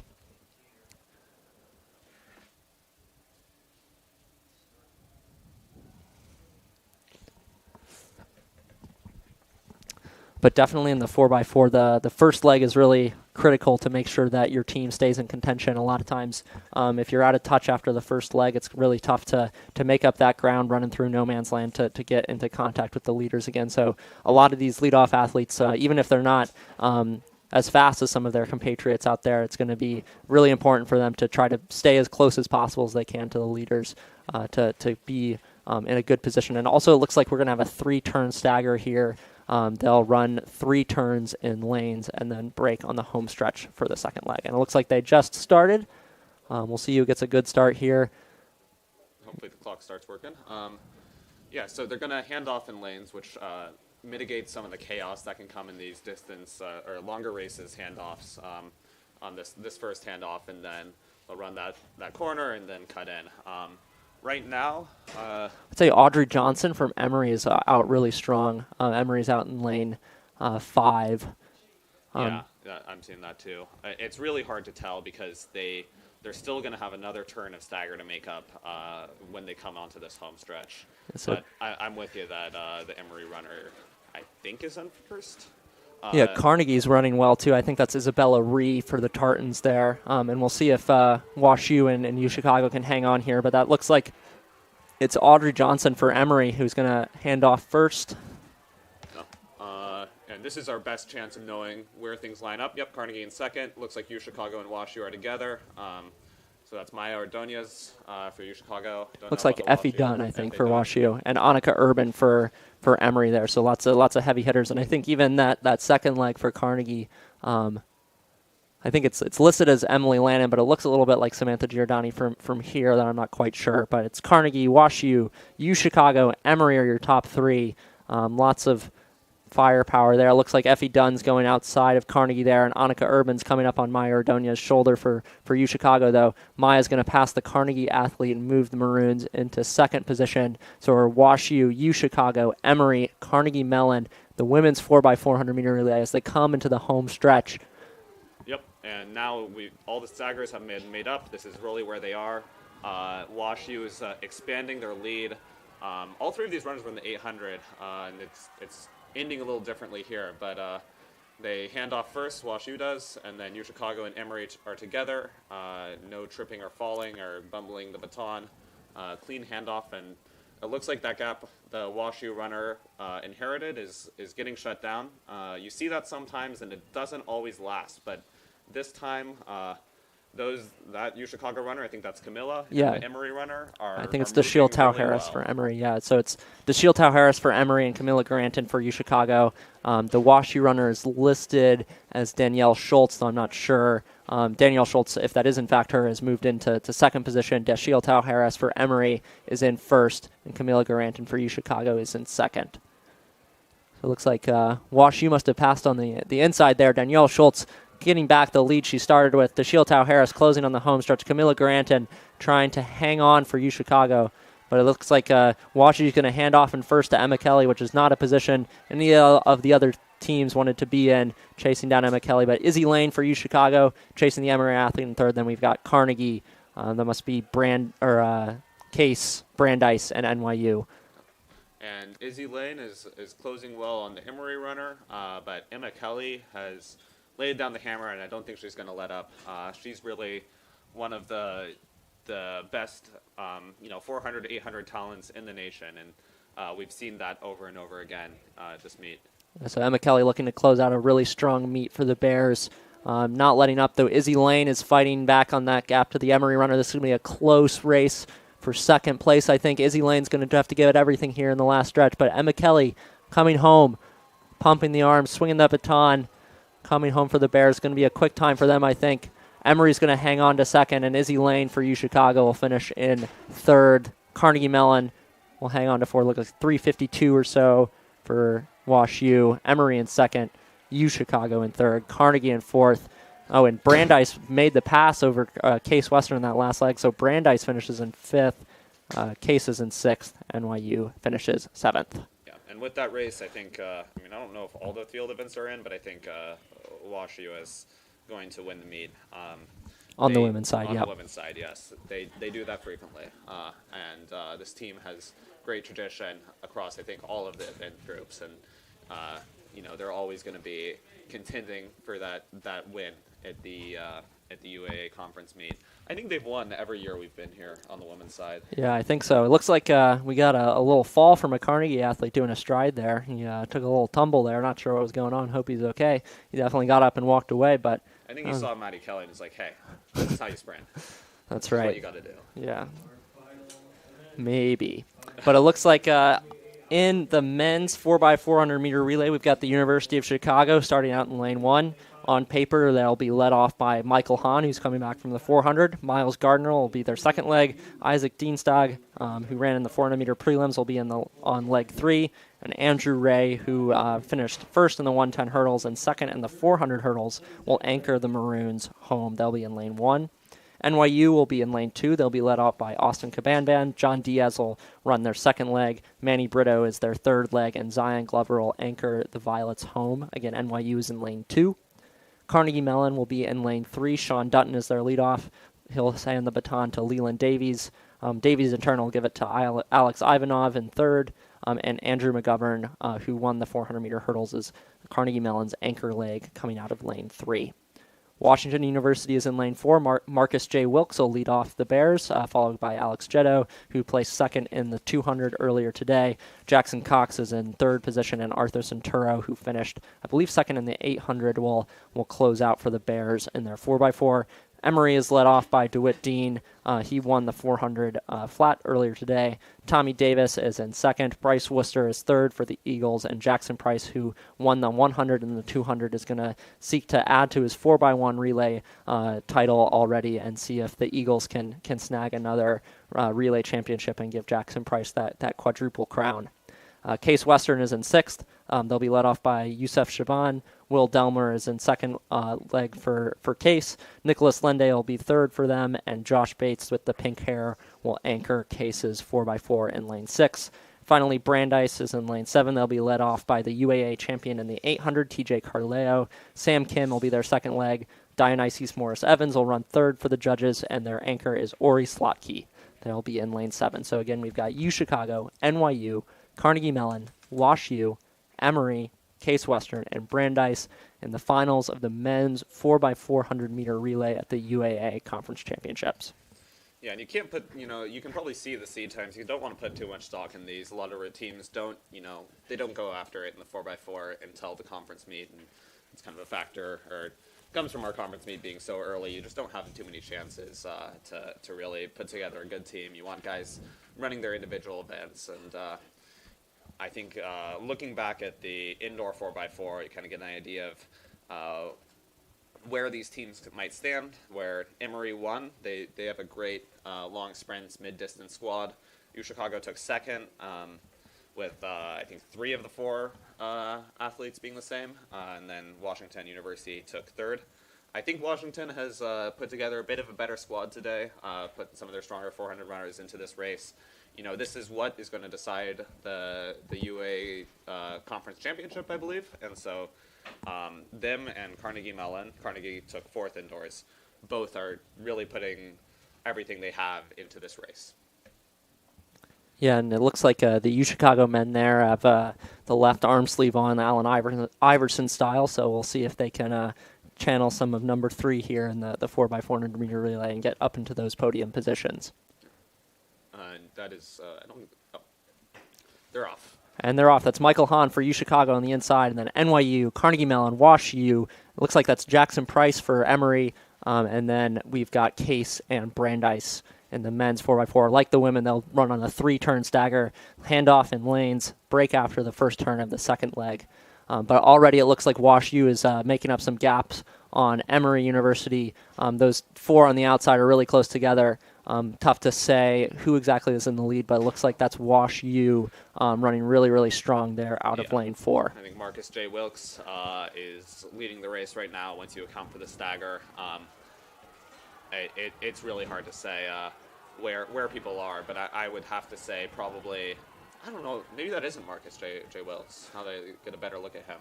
But Wash U and Emory, looks like Case right with them. Yeah, and Alex Jetto for Wash U on the second leg is going to look like he's probably going to take the lead here at as the stagger breaks. Emory is in second. That's Case Western in third. Now they're trying to run the hypotenuse of the triangle, where the other point is just where the curve starts. Yeah, and it looks like UChicago with Miles Gardner is moving up in the 4th. The Carnegie with some well-needed points is in 5th, making the move on UChicago. I think that might be Renato, actually. I thought it was. I was pretty sure it was right. Miles, but Okay. This is Alex Jetto from Wash U. We can say for sure coming home on the home stretch for the Bears. He's got about a 20-meter gap or so on Emory. Carnegie Mellon with a huge leg is moving into 3rd place as Case Western and NYU are moving up. It's like, is that Jackson Cox maybe for Wash U? But in any case, it's Wash U, Emory, Carnegie. I believe that's Case, NYU, UChicago, Brandeis is your order in the men's 4x4. Emory's looking to make up the gap here, but it might be too much too late. I think that's Alex Ivanov for Carnegie Mellon, an 800-meter runner, seeing what he can do. But looks like a strong leg from NYU in 4th to move up on the Tartans there. But still, Wash U, Emory, Carnegie with 200 to go here in the 3rd leg of the men's 4x4. Yeah, looks like Emory has done a little bit of work to bring this down, but we still have 100 meters to go. We'll see if they can get it down a little farther. They'd really like to be a little closer than they are now coming into this last leg. Yeah, it looks like we got Arthur Centuro for WashU is going to get the stick, and then it's DeWitt Dean and Andrew McGovern. All three of these men have a UAA championship already today, so we'll see who can add another. Right now it's Arthur Centuro for WashU, who's got the lead on DeWitt Dean from Emory and Andrew McGovern for Carnegie. I think that's Josh Bates for Case Western with the pink hair there. And that gap out front is closing. Emory is closing hard, and Arthur Centuro is gonna fight back, but we're gonna have a really great race in this last 200. That's what you love to see. DeWitt Dean's coming up on the shoulder of WashU here. It's DeWitt Dean versus Arthur Centuro, Emory and WashU.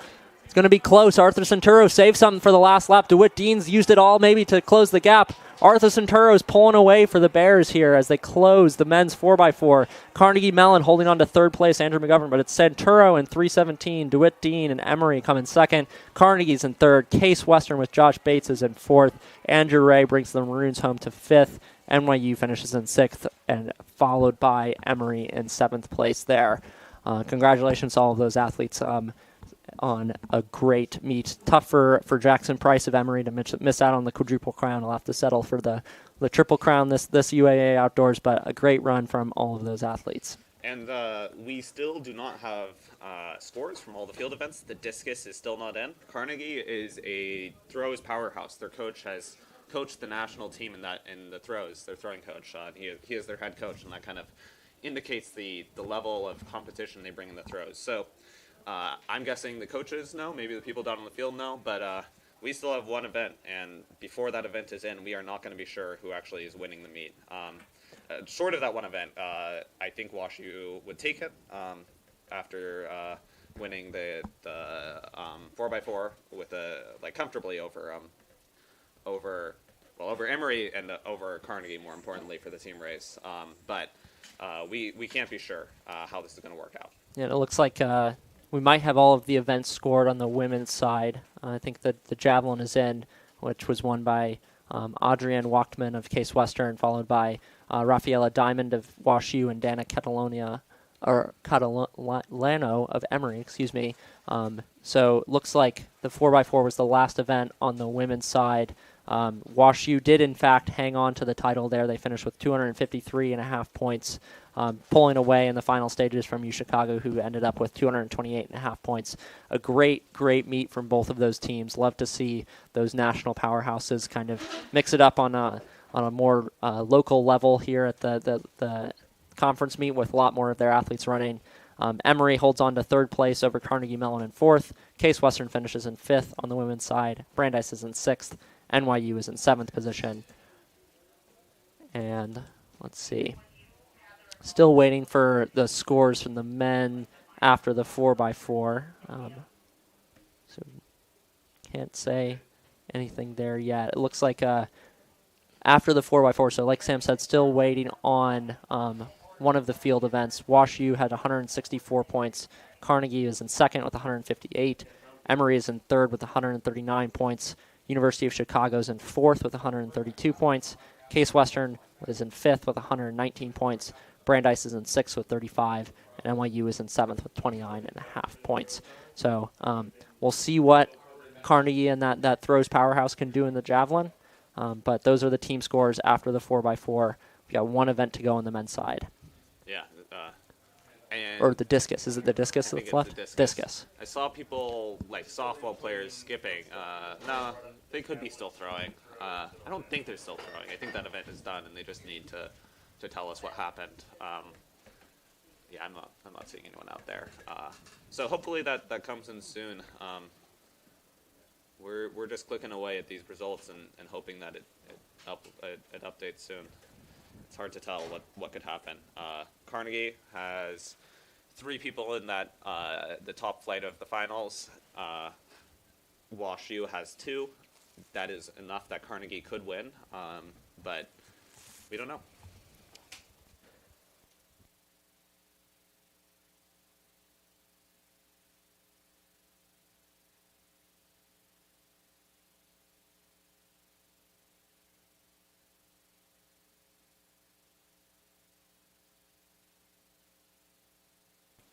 Just received word that the results from the discus are in, but they're being input manually, so we don't have them updated just quite yet. But look out for those soon. Again, Carnegie still within striking distance of WashU there. And UChicago, I think, is also in striking distance of Emory. It would be a big ask, but UChicago's got 2 in the finals there, and Emory's got 1, so we'll see if that third position can switch around as well on the men's side. Yeah, the UChicago athlete Simon Dixon is one of the best throwers in the nation, I believe. And so, they could look to him to bring them into third. I think those top 2 places are out of the question, but it would be a nice look to squeak past Emory. Definitely.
All right, so the discus is in, and with those points included, Carnegie Mellon takes the win.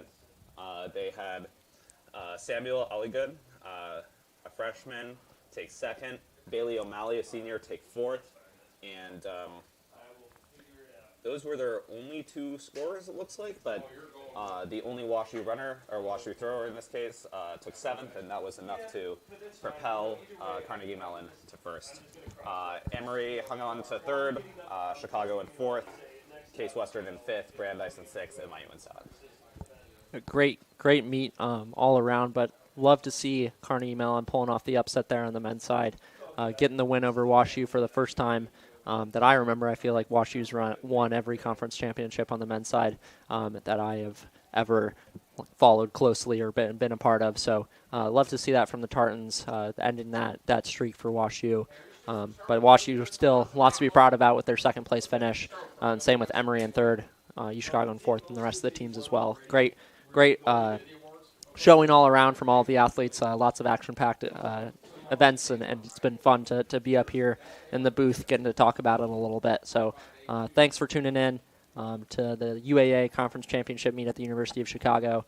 Really appreciate it and looking forward to seeing what all of these athletes do as the rest of the season goes on. So catch you next time at the University of Chicago in about 6 years when we host again.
In third place, from University of Chicago, Simon Dixon.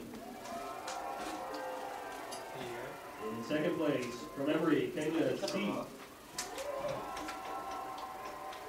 And the UAA champion, from Carnegie Mellon, Cody Breidenbach.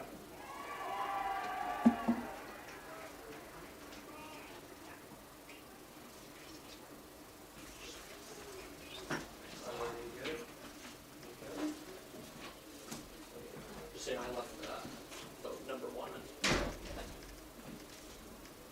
Reminder to athletes, please do not cross behind the podium while we are taking photos. Thank you. Next up, the women's 10,000 meter run.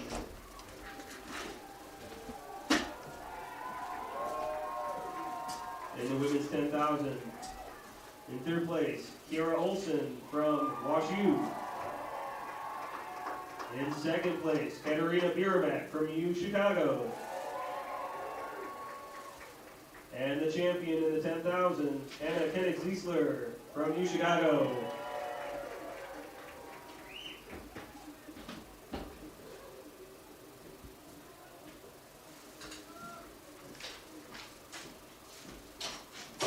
Next up, women's triple jump.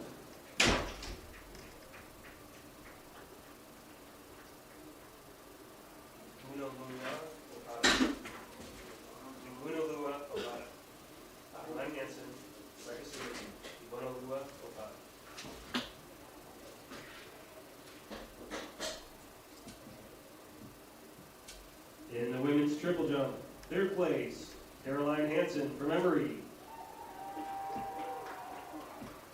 In second place, Rebecca Stewart of U Chicago.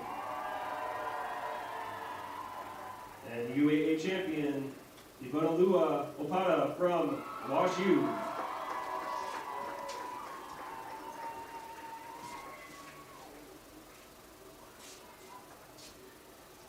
Next up, men's high jump.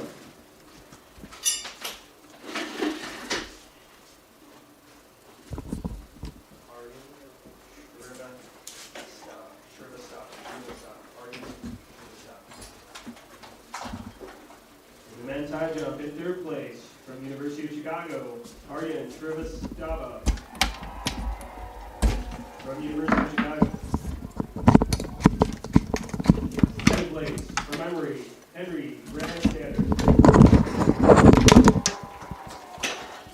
And the high jump champion from Carnegie Mellon, Sebastian Sanso.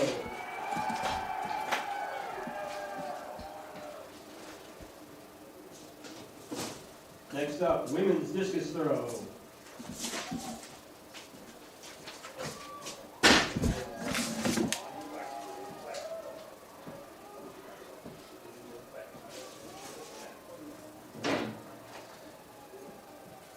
In the women's discus throw, in third place, Adrienne Waxman from Case Western Reserve. In second place, Carissa Mack of WashU. And the discus champion from U Chicago, Molly Lamakis.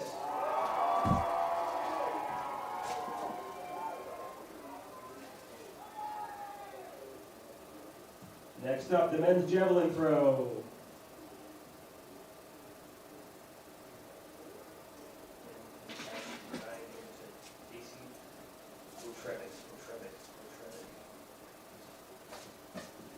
In the men's javelin throw, in third place, Ben Pinkowski of Case Western Reserve.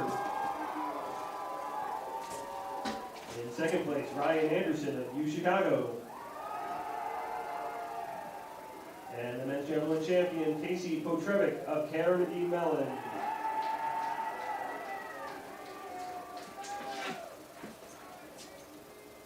Next up, the men's triple jump.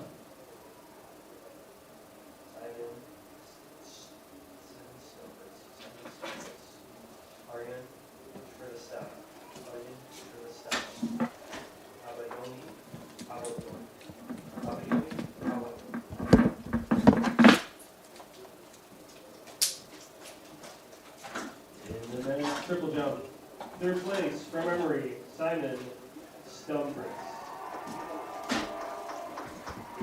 In second place from U Chicago, Aryan Srivastava. champion from WashU, Abayomi Awayomi.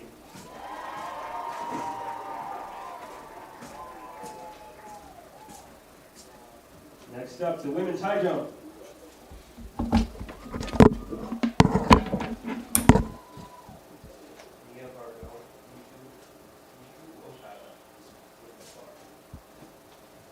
In the women's high jump, third place from Case Western Reserve, Mia Vargo. In second place from WashU, Miku Okada. And your champion from Carnegie Mellon, Elizabeth Barr.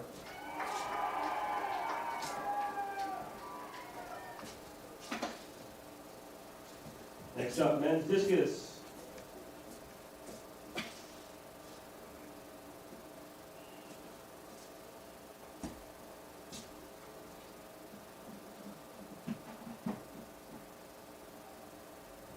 In the men's discus throw, third place from UChicago, Simon Dixon. In second place from Carnegie Mellon, Samuel Alligood. And the champion in the discus from Emory, Kenya C.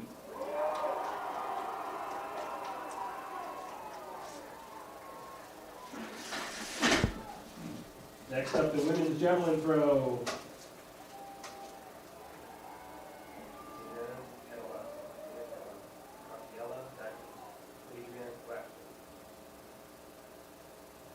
In the women's javelin, third place from Emory, Dana Catalano. In second place from WashU, Rafaela Diamond. And the javelin champion from Case Western Reserve, Adrienne Wachtman.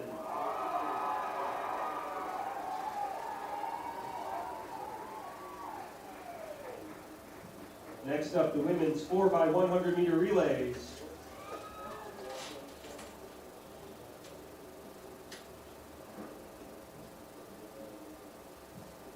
After the 4x1, we will have the 1,500 meters, and then the 100 meter hurdles and 110 meter hurdles. Please line up accordingly. Next up, the women's 4x100 meter relay.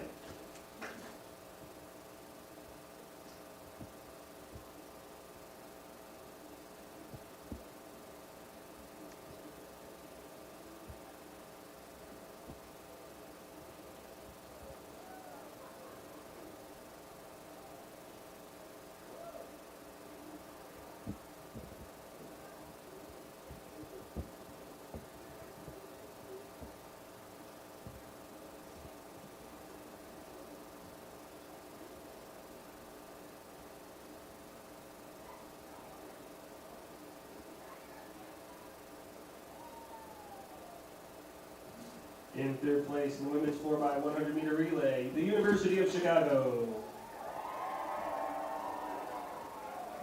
In second place, Emory.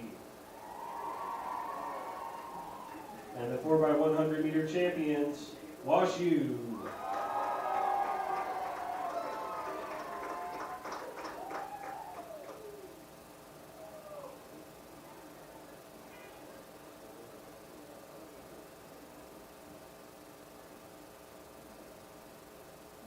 Next up, the men's 4x100 meter relay.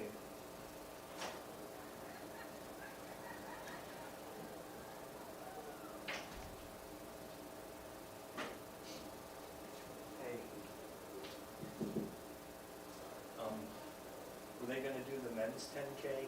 Yeah. Okay. Yeah. Sorry to bother.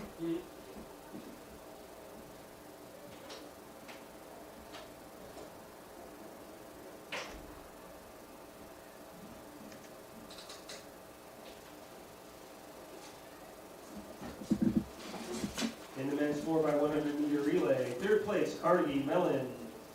That's it.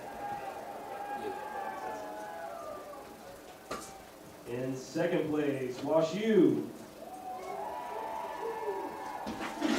And your 4x100 meter relay champions, Emory.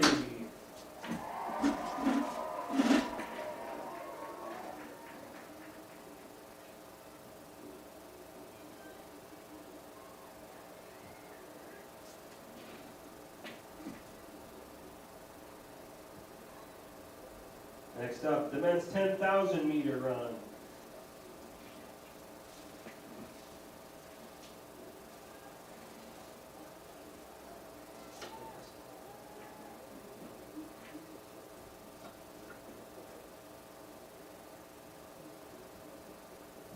In the men's 10,000 meters, third place from NYU, Aiden Hassan. In second place from Carnegie Mellon, Matthew Coyle. And the 10,000 meter champion from Case Western Reserve, Jack Bentley.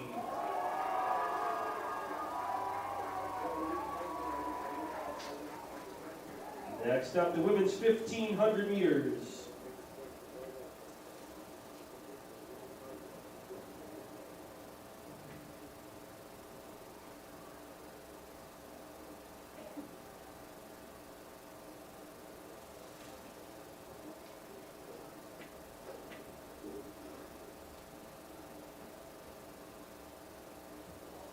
In the women's 1,500, third place from WashU, Emily Conkus.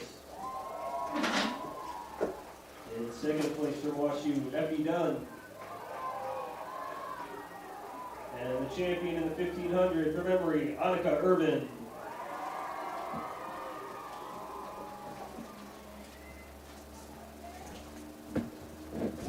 Next up, the men's 1,500.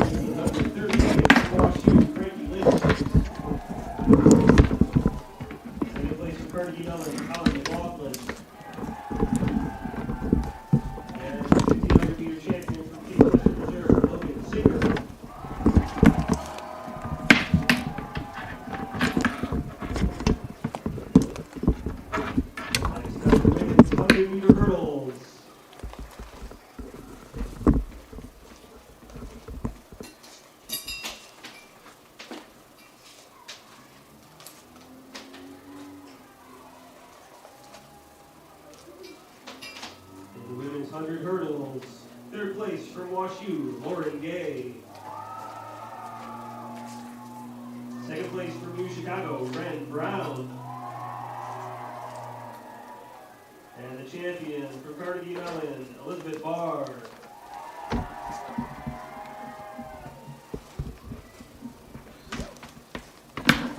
Next up, the men's 110 meter hurdles.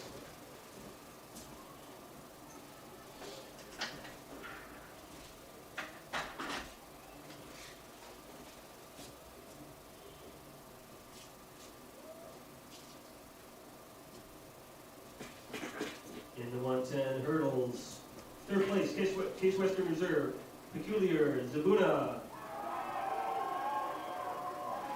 Second place from Case Western Reserve, Bryce Hodge. And the champion from UChicago, Andrew Ray.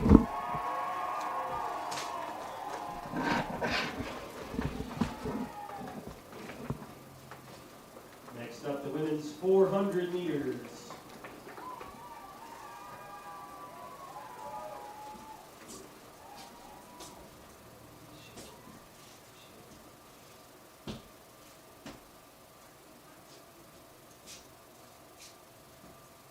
In the women's 400 meters, third place, Emory DeShiel Tao Harris. In second place from WashU, Sophie Fox. And your champion from WashU, Emma Kelly.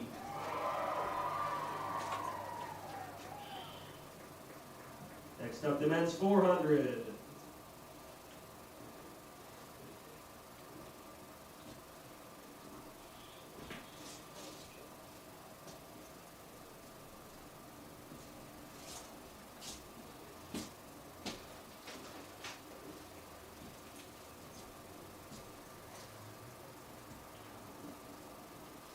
In the 400, third place from UChicago, Michael Hahn.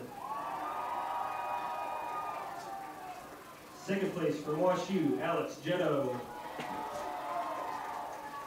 And the champion from Emory, DeWitt Dean.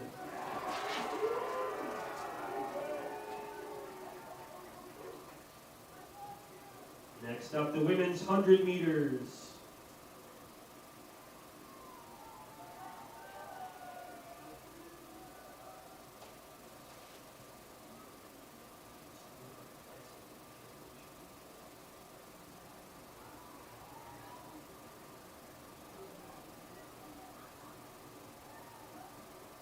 And the women's 100-meter dash. Third place from WashU, Nicole Stewart.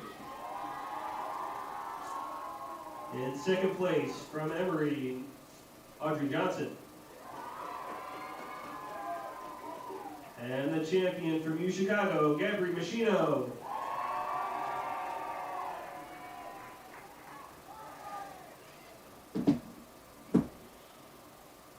Next up, the men's 100-meter dash. After that, we will have the 800s and the 400 hurdles.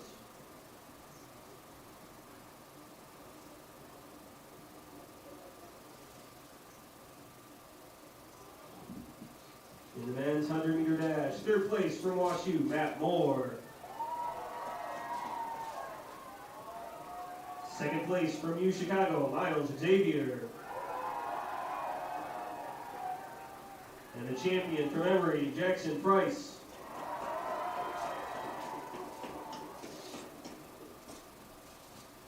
Next up, women's 800 meters.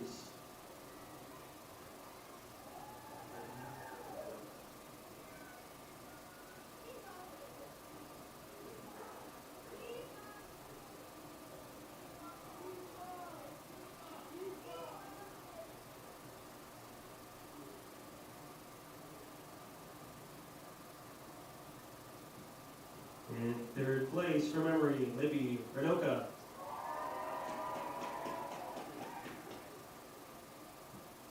In second place from Emory, Annika Urban. The champion from WashU, Aoife Dunn.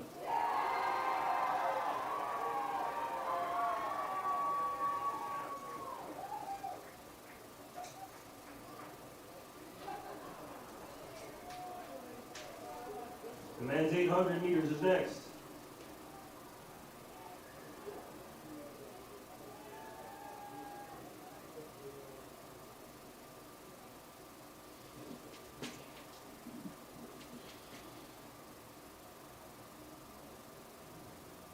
In the men's 800, third place from WashU, Will Hauser. In second place from WashU, Arthur Santoro. And the champion from Brandeis, TJ Carleo.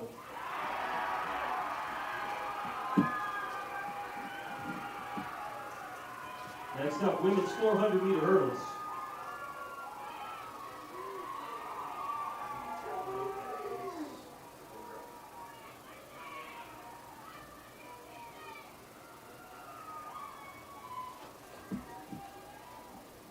And the women's 400-meter hurdles, third place from WashU, Ruby Kaplan. And second place from Emory, Anna Botus. And your champion from UChicago, Ren Brown.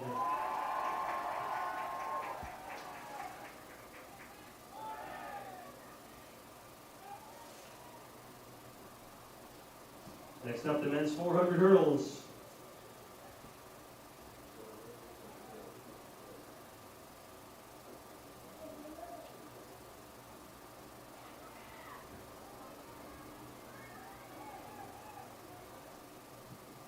In the men's 400-meter hurdles, third place goes to WashU, Dylan Lane.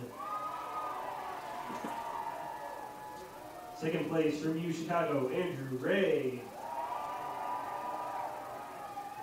And the champion from Carnegie Mellon, Andrew McGovern.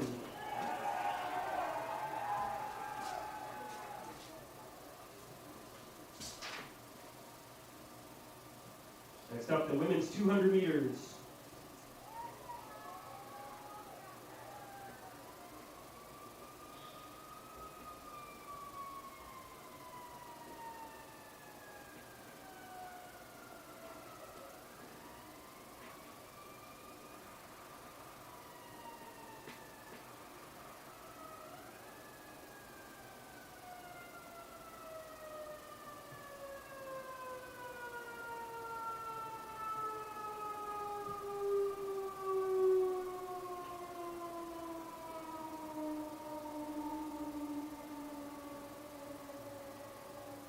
Nathan, I think they're trying to reach you. No. I don't think so. They're looking for whoever's for the 200. Ah. So the last runner who took third place in 200 meter dash, please proceed to the front. They lead? All right, we will proceed with our podium presentation. In third place for Carnegie Mellon, Samantha Giordani. Second place for Wash U, Nicole Stewart. And the champion from Wash U, Lauren Gay.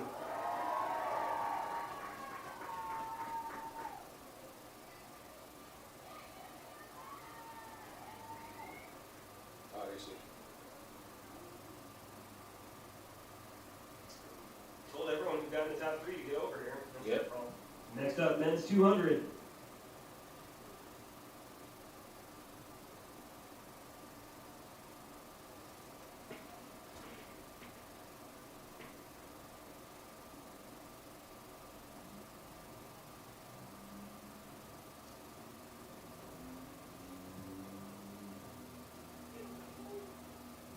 In the men's 200 meters, third place for Wash U, Matt Moore. In second place from Carnegie Mellon, Alexander Alkius. And the champion from Emory, Jackson Price.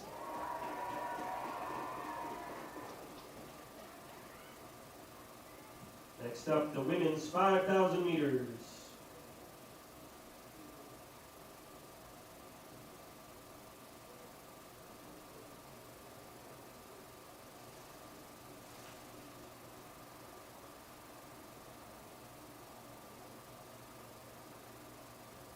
In the women's 5,000, third place, Wash U, Ella Behrens. In second place for Wash U, Emily Konkis. And the champion in the 5,000 from U Chicago, Maddie Kelly.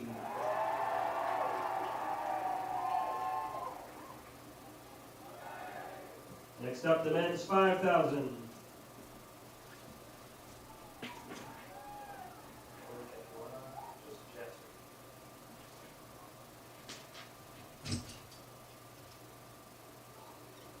In the men's 5,000 meters, third place from Wash U, Cullen Capuano. In second place from Case Western Reserve, Joseph Jaster. And the champion from Case Western Reserve, Jack Begley.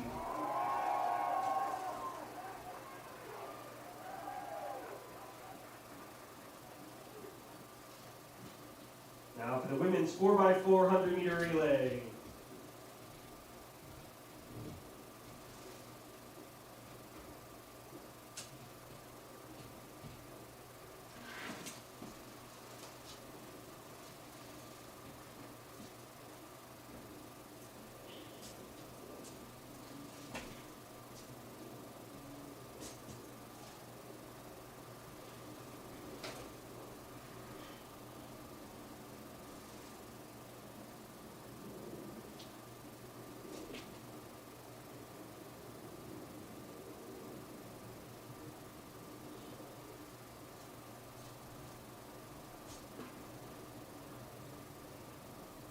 In the women's 4x400 meter relay, third place, University of Chicago.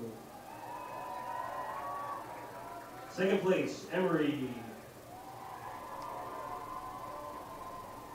And the champions from Wash U.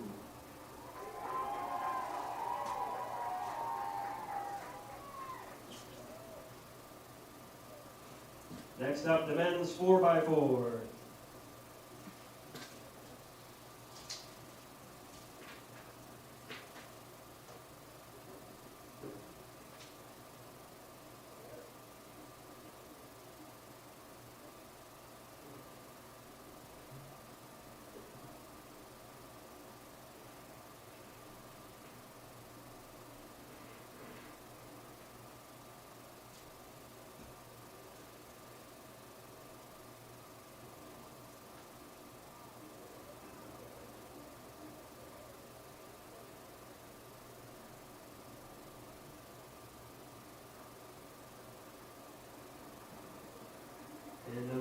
4x400 meter relay. Third place goes to Carnegie Mellon. Second place is Emory. And the champion, WashU.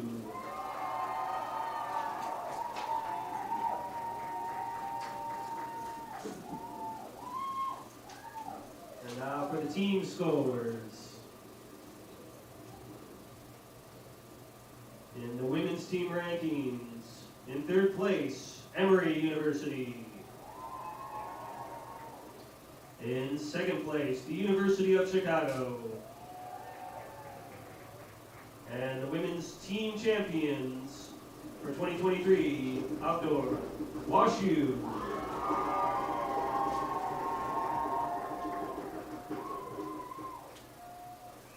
Well, the champions from WashU, please proceed to the front to get your trophy.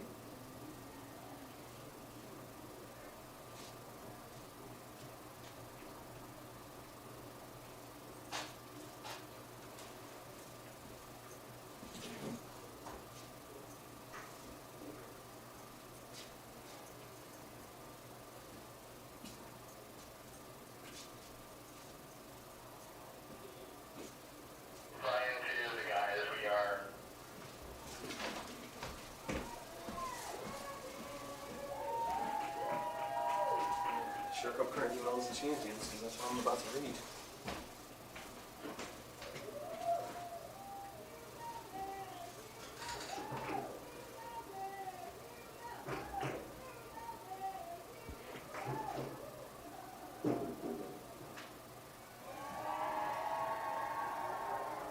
And now the top three placers in the team rankings for the men. In third place, Emory. In second place, WashU.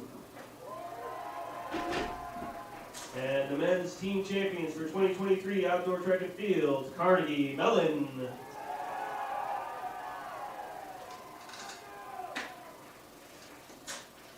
Will Carnegie Mellon please proceed to the front to receive your trophy.